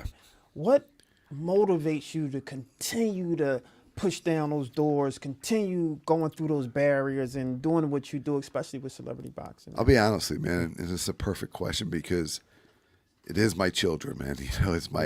for sure. I wake up and I just look at my son's eyes, and my daughter like texts me, "Hey, Dad, how you doing?" I'm like, man, that's just motivation. I don't need anything else. Like, like all these girls I'm friends with, they're like, we're gonna go out. I have no interest right now. You know what I mean? I'm so tunnel vision, and so I'm motivated all my life right now. I'm motivated. I got to think about me. I got to be the better version of me, and I just want to be. I'm so motivated because timing is everything in life. Now's my time, and if I don't put my foot on the gas pedal now, I'm gonna hit a brick wall. You know, so now's the time to make it happen. And you just got to be tunnel vision to go after what you want, and motivation. And when you wake up in the morning, and you're like, oh man, I don't feel like, man, what a weird day. We get sleep. Then all of a sudden my eyes go, man, get your ass out of bed. Come on, you got to get up. I got to go. And I still might be depressed or feeling weird. I'm like, man, what is going on with me? Then I keep fighting through the day, keep trucking through it, pushing it. And at the end of the day, I'm like, damn, things really work today, man. This is great. So you just got to never quit, never surrender. You know what? You always talked about that, never quit, never surrender. Where did that saying coming from? Because you mentioned that before. That saying, I will never forget, never quit, never surrender. So perfect thing is like I was laying in bed, man. I was just, getting out of my crazy situation, getting out of jail. Stupid thing. I didn't do your show yet, but I was laying there and I was trying hard. My goal was just to get this film and book out, right? And I finally got it out, but I was laying there, and the owner of the Showboat Hotel, he's a big real estate guy here in Philadelphia, Bart Bladstein, texted me. He's like, man, I read your story in the paper today. I was like, you read my story? I didn't even know you knew about my paper. I was like, what? I was like, oh, my God, really? And I was just like texting. He's like, man, your story really meant a lot to me. He's like, man, keep going. Never quit. Never surrender. You're going to make it. Man, I got my ass out of bed. I went right to the gym, and it was like 8 o'clock at night. I just got motivated, man. And he's a great guy, man. He's like, he's a rich guy and all that, but he's one of those guys I would never ask a penny from. Yeah. He takes care of me, he helps me, he motivates me. And it was just a life changer. When I got that thing, never quit, never surrender, it's part of my post. Anytime I tell someone, and I don't want to be boring to people, but I want people to know you're going to feel down. There's people feeling down every day, and they don't know how to get charged up. They don't know how to make that step. Just fight. Fight. Take that chance. I promise it's going to work. Yeah.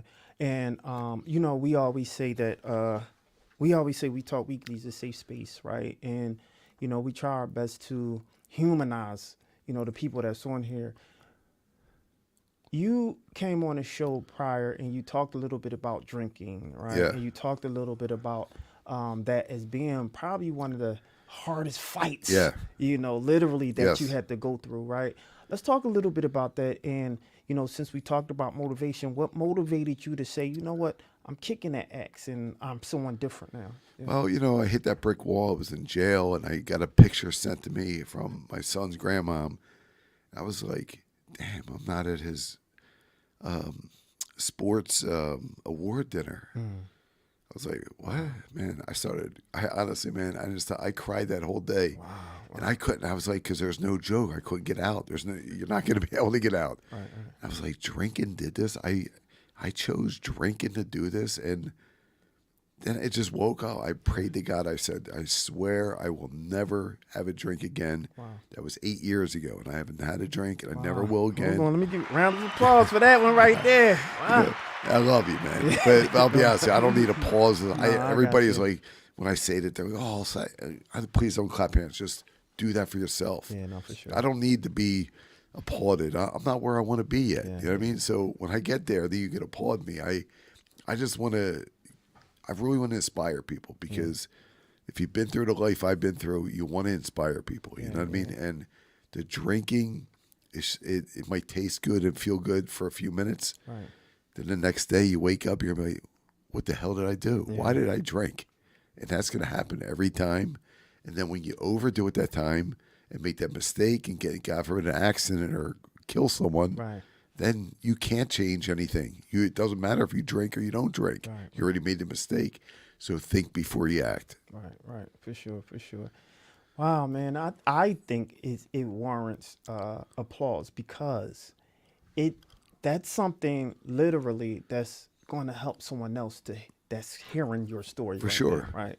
And I think oftentimes is we don't necessarily, and I use the word give flowers, but we lost that. What's the word I'm looking for? I believe that's a special kind of like idea, concept that we lost. Yeah. We don't do it anymore. Yeah. Right. We just kind of say or have this expectation or just expect that someone does this and that's fine. No, it needs to be acknowledged. Let's pause for a minute. Absolutely. Right? And acknowledge it.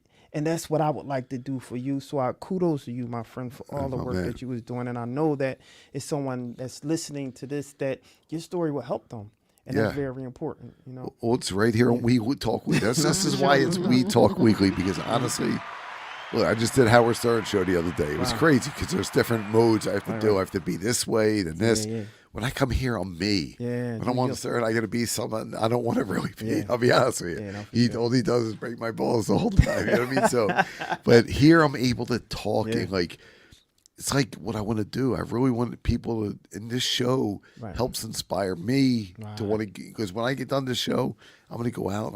I can't wait to see the clips Lauren puts together. And I'm like, damn, man, let me start posting, or Charles, I'm sorry, but post this stuff. But we want to post this stuff and be like, I want these people to see why never quitting, never surrendering will change your life. Don't drink. Have a little bit of wine. That's it.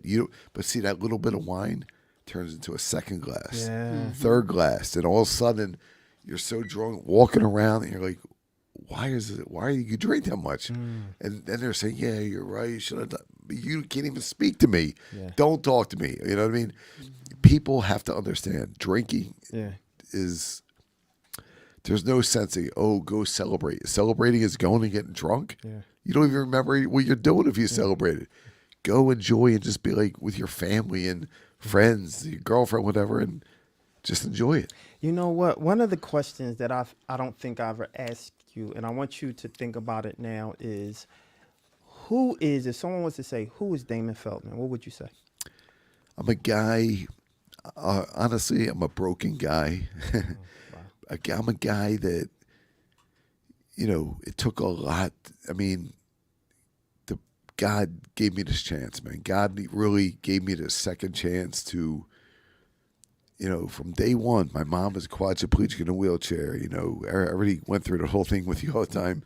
The people that raised me, I didn't have a normal life. You know what I mean? So I'm a guy who's very grateful of life. I appreciate life.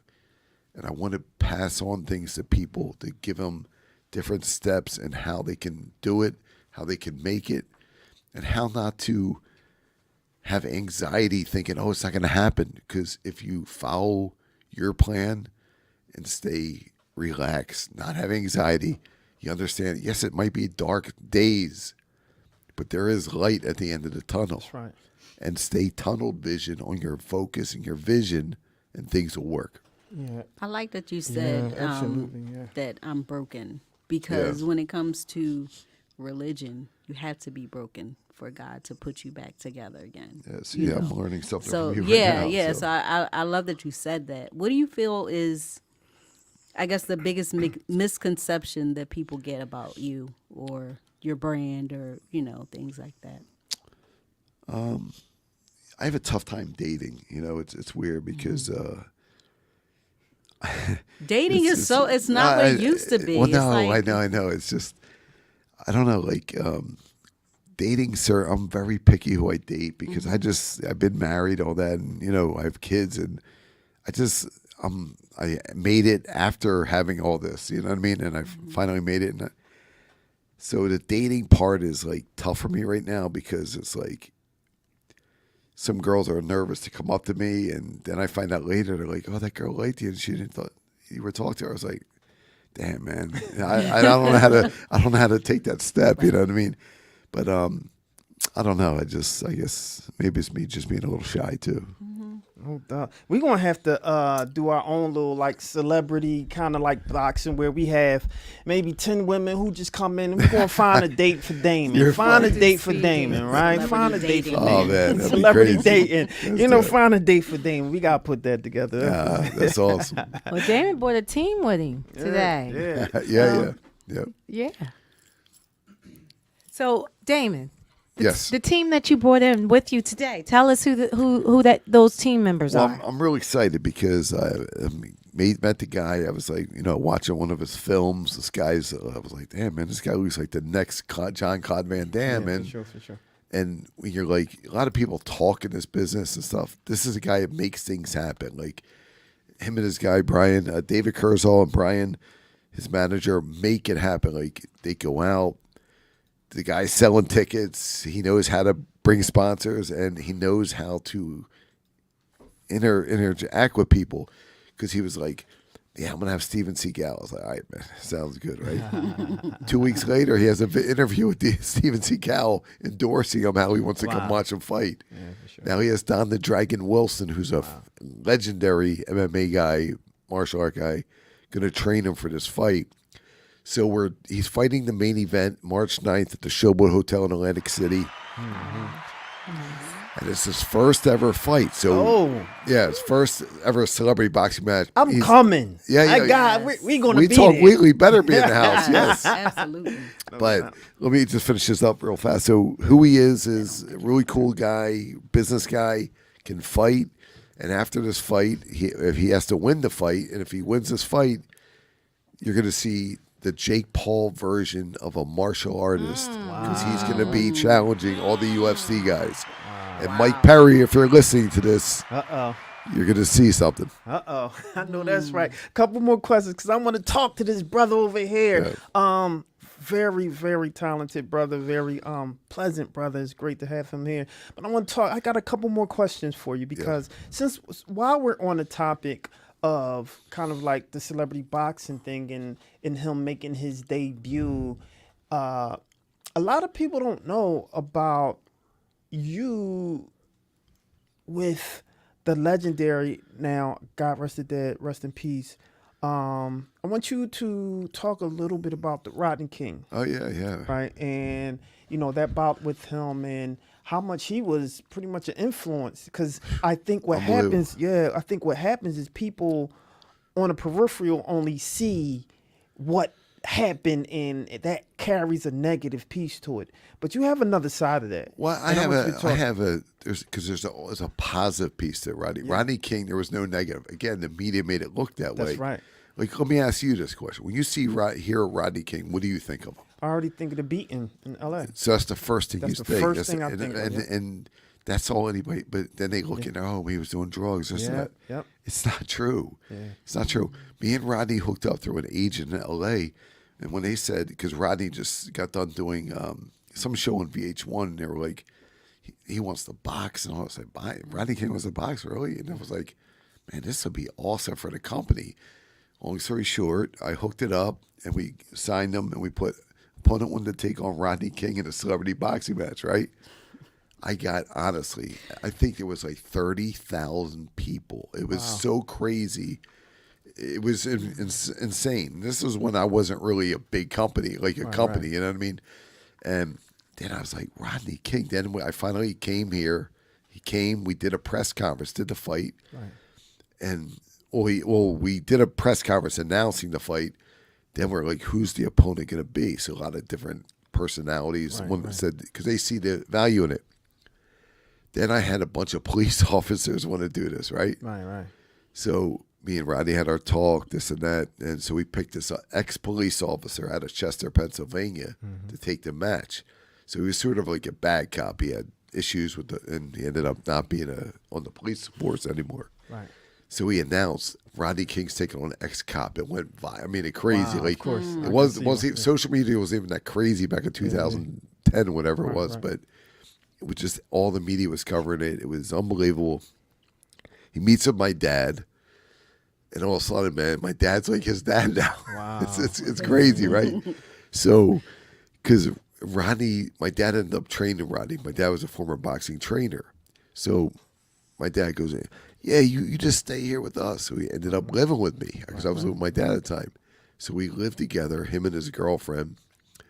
And it was crazy, man, just living with him. I was like, to myself, like, man, is this real? Like, Rodney King's really living with me. I was like, and Rodney was like family. He babysat my kids. They were like, I trusted this dude so much. And this is Rodney King. You know what I mean? Nobody else probably would have. He watched my kids. Wow. He was the most humblest, nicest guy. We became brothers, man. That's all there was to it. Thank you for saying that. Yeah. Thank you for saying that, because I think his legacy was tarnished. And I think people really didn't know him, and I think it was an agenda to mark him as someone who was unbecoming of being a human being, and I appreciate you humanizing him. Nah, listen, Rodney and his daughter, his daughter is a great girl. She put together the Rodney King Foundation. We're going to end up doing something together, That's you know? good, yeah. And Rodney, it's tough. I can't believe I'm saying it. Like, Rodney brought my dad's life back. Is that because my dad was out of boxing training? My dad was like 70-some years old. Right. And he ended up started training Rodney again. It was like, and this was my dad's like, he didn't really know what Rodney King was, who he was. It was like the older guy, right? He was training him when he's fighting for the world title. He's running him at 4 a.m. He's at the gym. He's yelling at Rodney. I'm like, what the fuck? Excuse me. I was like, what's my dad doing there? Like, and he's like, and Rodney's like loving it. He's like, man, I love your dad, man. Like, because he showed he cared. You know what I mean? When you're yelling at somebody, that means you care. And it was just an unbelievable thing. Rodney ended up taking him on. Funny story is that I signed James Buster Douglas, who knocked out Mike Tyson, right? So they were going to fight on the same card. Right. So Rodney was living at the house. Buster Douglas came by and, you know, he wanted to just say hello. This is in Broomall, Pennsylvania, suburb of Philadelphia. No one would expect any of these guys even walking in the area at all. You know what I mean? Like celebrities like that. So Rodney goes, damn, man, that's Buster Douglas. Then he asked me afterwards, like, I think I can handle it. I was like, Rodney, stop it, man, stop it. But it was cool because they both fought on the same card in Philadelphia. It was really just really interesting. And if I knew then what I know now, holy crap, it would have been so much bigger. But Rodney was, honestly, he loved his kids. He loved people. Then when the police knew he was here, I was like, where's Rodney at? Here he was down at a restaurant. The police all took him out to eat in Center City. It's funny. I was like, "What's?" I was like, "Yo, guys, make sure Rodney's all right, man." I was yelling at my guys. Like, how you let Rodney go to cops? I mean, you know, he sued a cop. Now, next thing, these cops are going to jump him. In Philly, too. Yeah. But the cops loved him, and Rodney loved the cops. And Rodney, there's nobody Rodney didn't like. I will say one thing. I got to say this on here. So Charlemagne the God. Sorry, I can talk about him real fast. Yeah, go ahead. It's cool. So he was doing a show here in Philadelphia, right? So we're on a show. Rodney is like, so he was really, he's the same guy then, and he was that. Like, he was really on Rodney. He's like, so how you train, man? You're not going to train it. You're not going to use any of this, are you? Rodney goes, hey, man, this is bullshit. You know, Rodney got up and walked out. Rodney was so pissed. Excuse my language, but that was it. But it was a great. I'm in Rodney's book, and my dad's in it, and it was just amazing because he was about to do his movie was coming out, right, and he was doing his book tour. So last time I saw him here in Philadelphia. Then I was trying to put together him versus Jose Canseco. We're going to do Wow. the L.A. Rumble. Interesting. And that's it, man. He died. Wow, unbelievable. Sorry for the long story, but that's this all right. it's No, really that's a people great- need to hear this. Yeah, that's a great story. I think that clip can kind of live on its own, just talking about the what the legacy that Rodney King left that a lot of people don't know. So I think that's going to be a great piece. One last question that I have for you before we bring up my brother. We talked about boxing, and boxing is a huge part of your life. Why is that such an important piece of your life? But also, why is boxing, period, just in this the ecosystem of what it does for the body? But why is boxing so important? Yeah, boxing. I believe you have to go to school. They should learn how to box. The bullying, the problems, the drugs that kids doing, messing in with their kids. Why boxing should be, because you don't have to get punched in the face to learn how to box. Just learning the moves and stuff like that gives you the confidence. Boxing has to be important. Why I do live my life and I'm not a regular white guy, I'll be honest with you, is because I was around the African American, the culture from day one, from 5 years old till I am right now. Yeah. And the culture raised me. That's why, because boxing made me be part of the Black African American community. Yeah, no, for sure. And that's why I think most of my people I work with are African American. You know what I mean? And I think it's important for everyone to do boxing because it's going to humble you. And if you do have to get punched in the face, you get punched in the face. It's going to humble you, and you're going to understand that, boxing just gives you a confidence to know how to walk in a room. A lot of people are intimidated and they act stupid or not knowing they don't have the confidence to do things. Boxing will do it. And me walking up the steps in North Philadelphia, and that changed my life.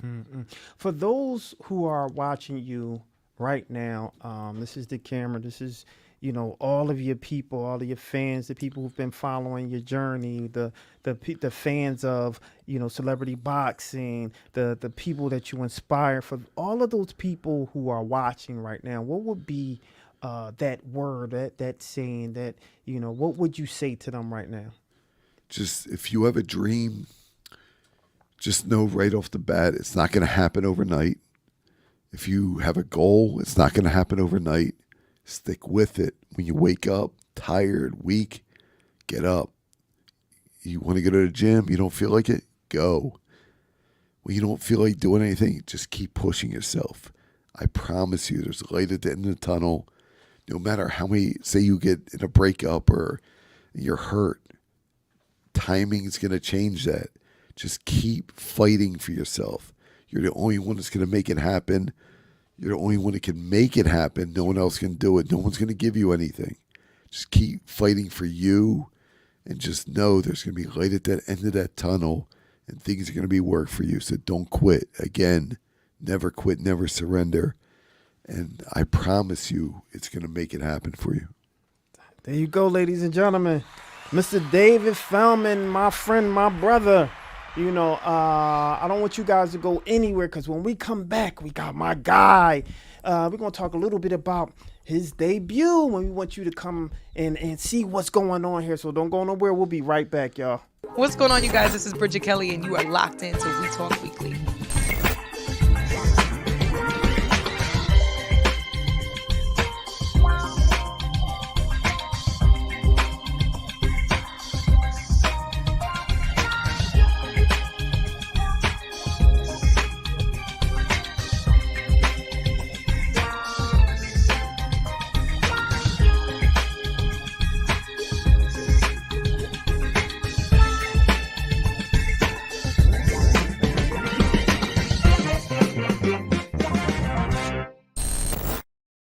We Talk Weeklies after the talk on WPPM LP Philadelphia 106.5 FM.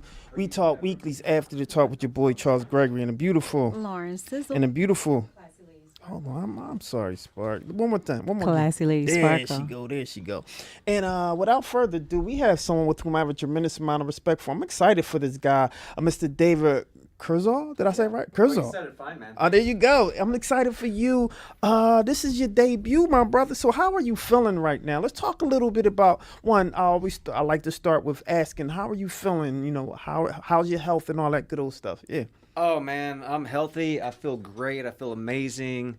My buddy Brian the Beast Robinson knows I'm always the glass half full. I'm optimistic, man. Like I'm either in a good mood or like a really good mood. Okay. So yeah, things are great. I feel great, man. I'm full of life, full of energy. Fantastic. Now let's talk a little bit about. I mean, they call you the Viking Samurai. Where does that come from?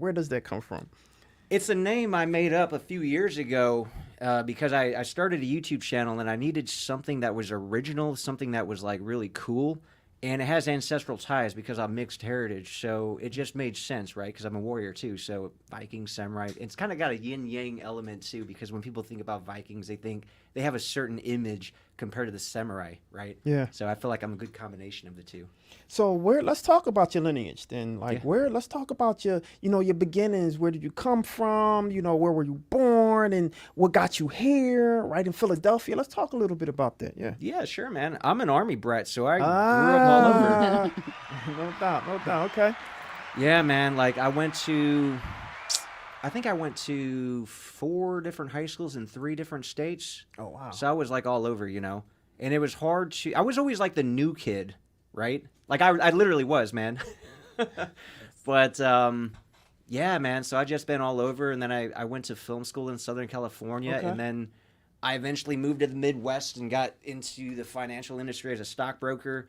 In Philadelphia, it's kind of funny. I met my buddy Brian, who lives out here in Philly, and just for whatever reason, there's a lot of people that I know in Philly now. Okay. In fact, one of my friends that we just had dinner with tonight, this is a crazy story, man. This is a guy named Nick Vone, who I kind of grew up with in a way. Like, we were both living on Fort Ord, California on the Army base. I didn't really know him too much. We ran in different circles. But for whatever reason, we both ended up in Fort Lewis, Washington, and then we connected and became really good friends. And I haven't seen the dude since, like, 1994. Like, he just disappeared one day.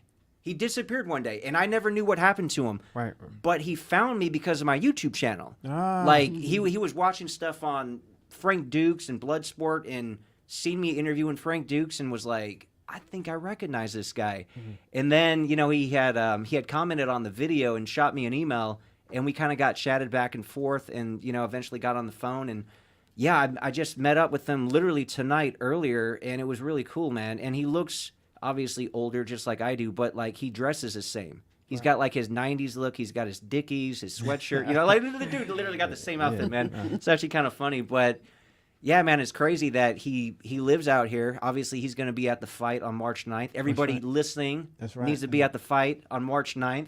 Atlantic City, the Showboat. Yeah, it's going to be amazing. That's right. And the cool thing is that the rapper that I got walking me out performing live is a guy named Sermon, local talent, really good guy, great rapper, very talented. But he's one of Nick's friends. So it's just funny how it all got connected. Because then I asked Damon, I said, hey, can I actually have a guy that I know walk me out? And he made a song about me, like the Viking Samurai. This all happened before I ever met Damon, by the way. Wow. So it's all very, like, coincidental and weird how everything lined up. For sure. Yeah. Yeah. Amazing. I'm pulling your marketing piece up. You when we talk about action, right? You got action star and MMA specialist. Let's talk a little bit about that, especially the MMA side.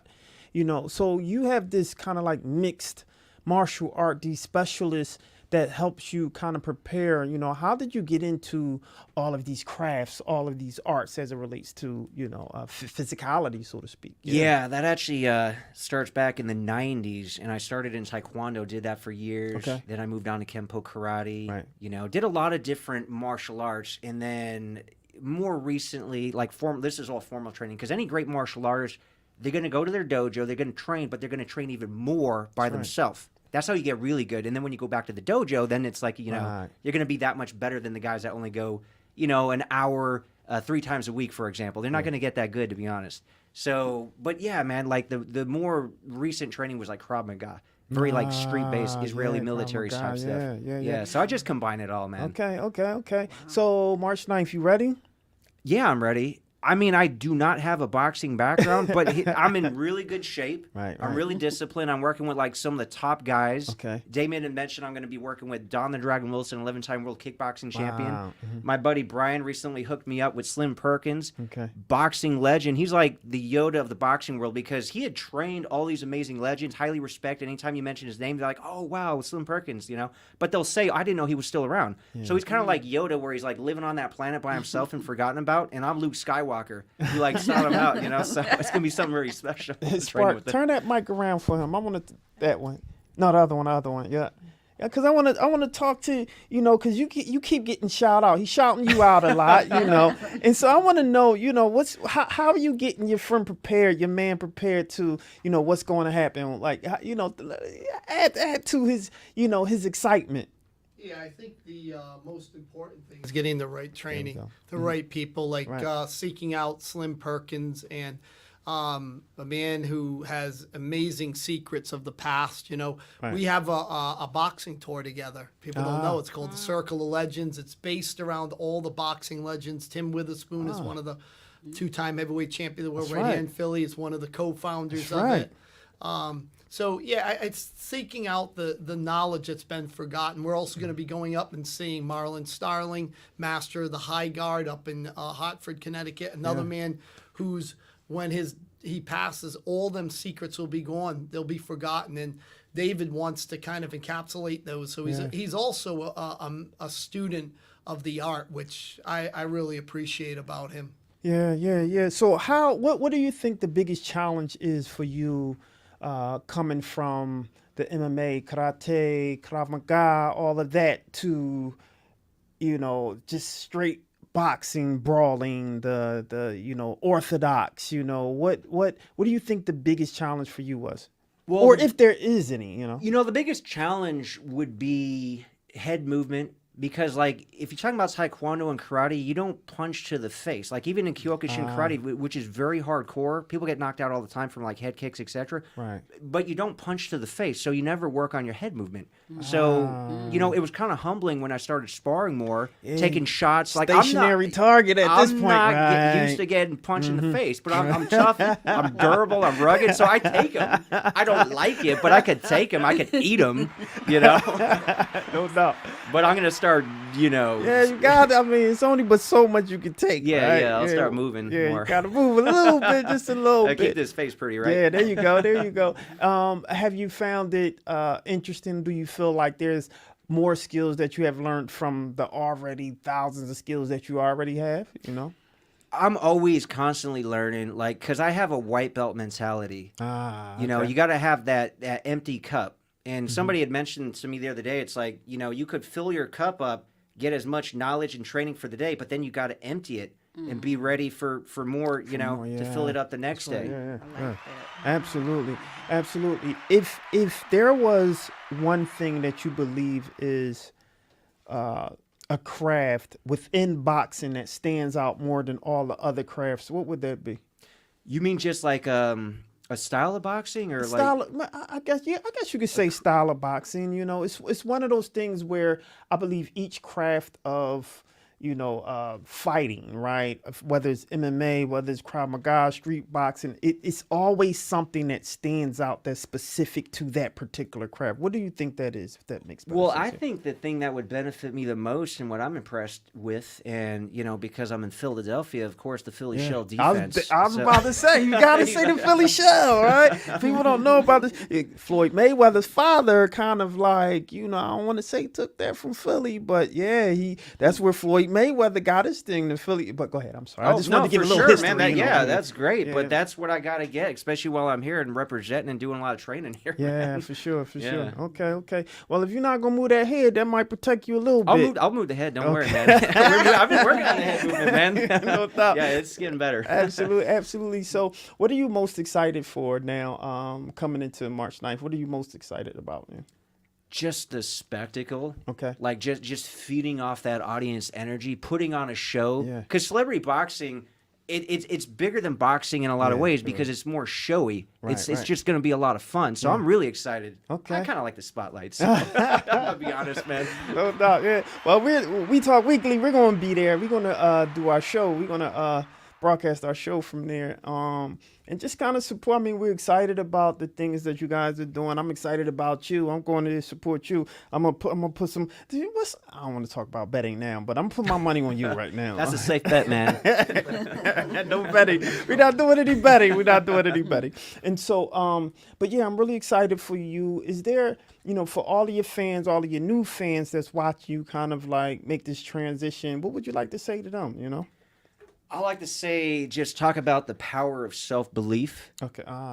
It's so You powerful, sound like Damien man. right now. Yeah, a little bit maybe, man. But, great minds think alike. Yeah. So I always tell people, if you don't believe in yourself, nobody else will. Yeah. So but it's more than just self-belief, because you got to have self-belief. You got to believe you're the one that's going to be able to do it when the odds are against you. And the odds are always going to be against you in life, especially if you're trying to do something big. Yeah. So once you got that self-belief, then it's like, okay, now come up with the plan. You got the goals and the dream, but then you got to break it down in steps, and you got to work on that consistently. So you just have to be disciplined in life. And you get that from the martial arts. You get that because I'm also a fitness dude. I've been into natural bodybuilding since pretty much when I started martial arts in the early 90s. Sure. So, these are just things that are great for anybody. Like Damon was mentioning how boxing is just great for anybody to get into, because it does build that discipline. And as long as you're consistent, you can utilize that to pretty much achieve whatever you want in life. Yeah. You're back there shaking your head. You're like, yes. What stands out for David that you see, and as you've been working with him and seeing his growth and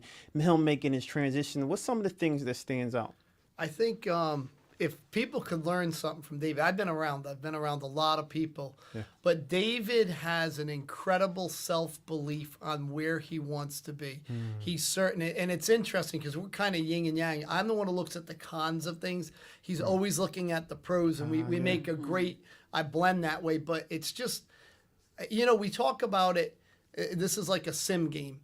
And what you're trying to be is a main character. And in order to be a main character, you have to think of your quests. And everything we do, we always kind of joke about it. Yeah. You're on a quest, and you're trying to level up. So you're always trying to achieve that next step. If you're complacent and you don't, then you fall in the zone of an NPC. You're just going about the same exact, every day. It's like that movie Groundhog Day. You wake up, it's the same day all over again. But he has an ability to mold his future. It's quite fascinating to watch him because we've been doing some other work together. Yeah. He's an extraordinary salesperson and influencer, and he has a way to excite everybody around him. So that's fantastic. Well, you make sure you excite them about the things that you're doing, and I'm excited about the things that you're doing. Before we let you go, why don't you tell everyone who's watching, right, why they should tune into you on March 9th and, just kind of support the things that you're doing? For sure. So I think it's important to never give up on your dreams. They may come way later in life. They say luck is when preparation meets opportunity. Yeah. So you got to always prepare, and you got to stay prepared because you never know when or if that opportunity is going to come. And the worst thing that could happen is the opportunity comes, but you're not prepared, so you can't take advantage of it.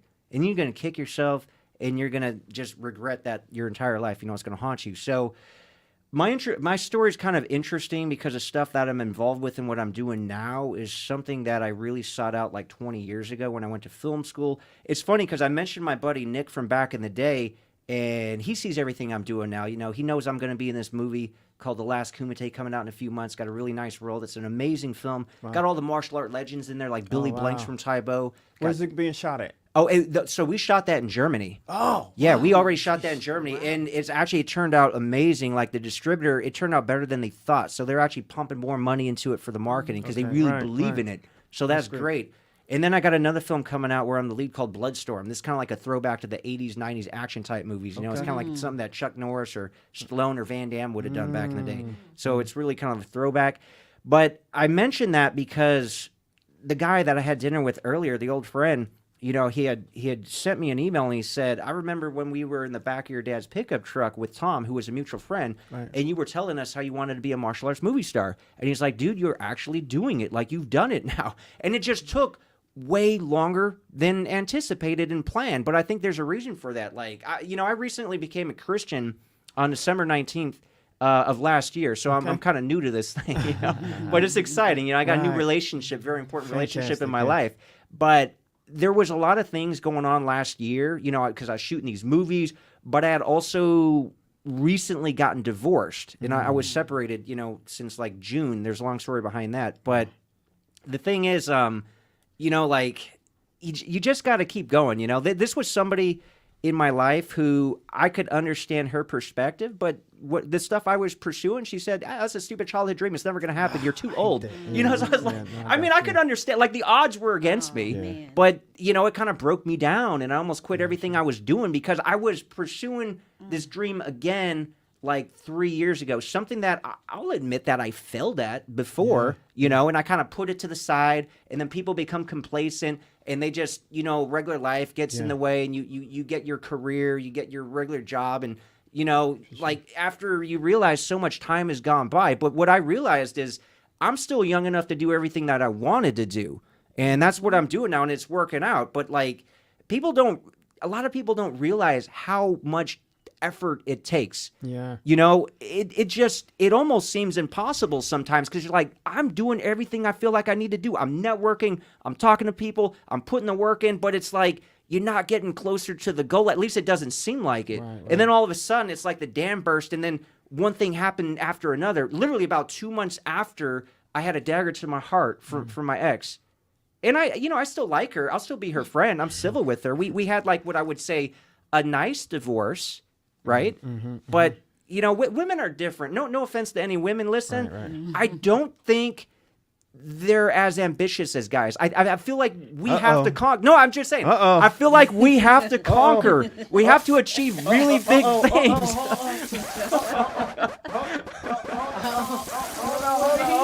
Hold on.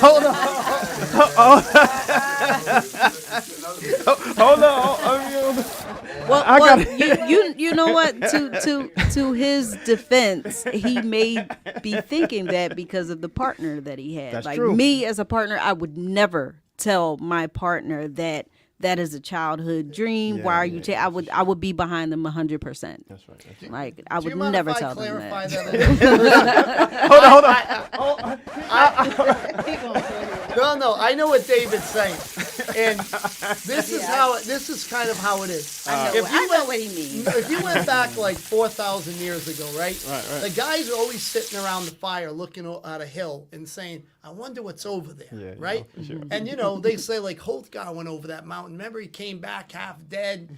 He looked like he got tore up. And the guys will say, well, we'll just get 4 more men and go over that hill. Whereas women be like, you know what? We're pretty good here. We got a lot of people. Why are we going over that hill?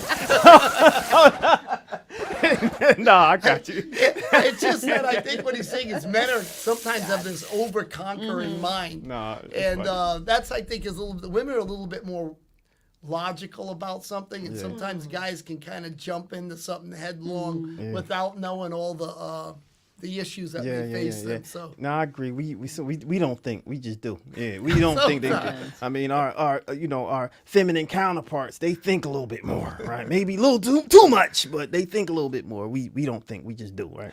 And so no, I get it though. But that's looking at I know, right? And so, but no, it's an interesting thing. You know, it's exciting to see how excited you are and how positive. That's amazing. You talked about the action stuff, and I only got a couple more questions. But you talked about the action stuff. If I was to say Seagal, Van Damme, who would you pick? In an actual real fight, or just like who? Whatever you would choose, Seagal, Van Damme, or if you like to qualify it, you can. It's hard to say, man, because obviously I'm going to be a little biased because I actually know Steven Seagal.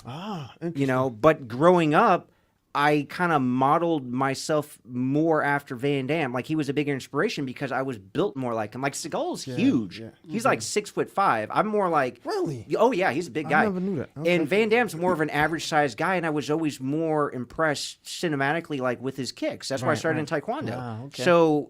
You know, as like a martial arts influence, at least growing up, I was more into Van Damme, though I love the stuff that Steven Seagal does, especially the Tenshin Aikido. And I've even worked with his top student in St. Louis, Sensei Elliot Freeman. So, like, that stuff works, even though from some people, Aikido gets a bad reputation because they don't understand it, or maybe they went to a school that was doing all that flowery, watered down stuff, and it's like, you can't do that in real fights. Like, well, those guys probably can't, but I guarantee you Steven Skull can. Yeah. So as far as I love both guys though, I really do. Right.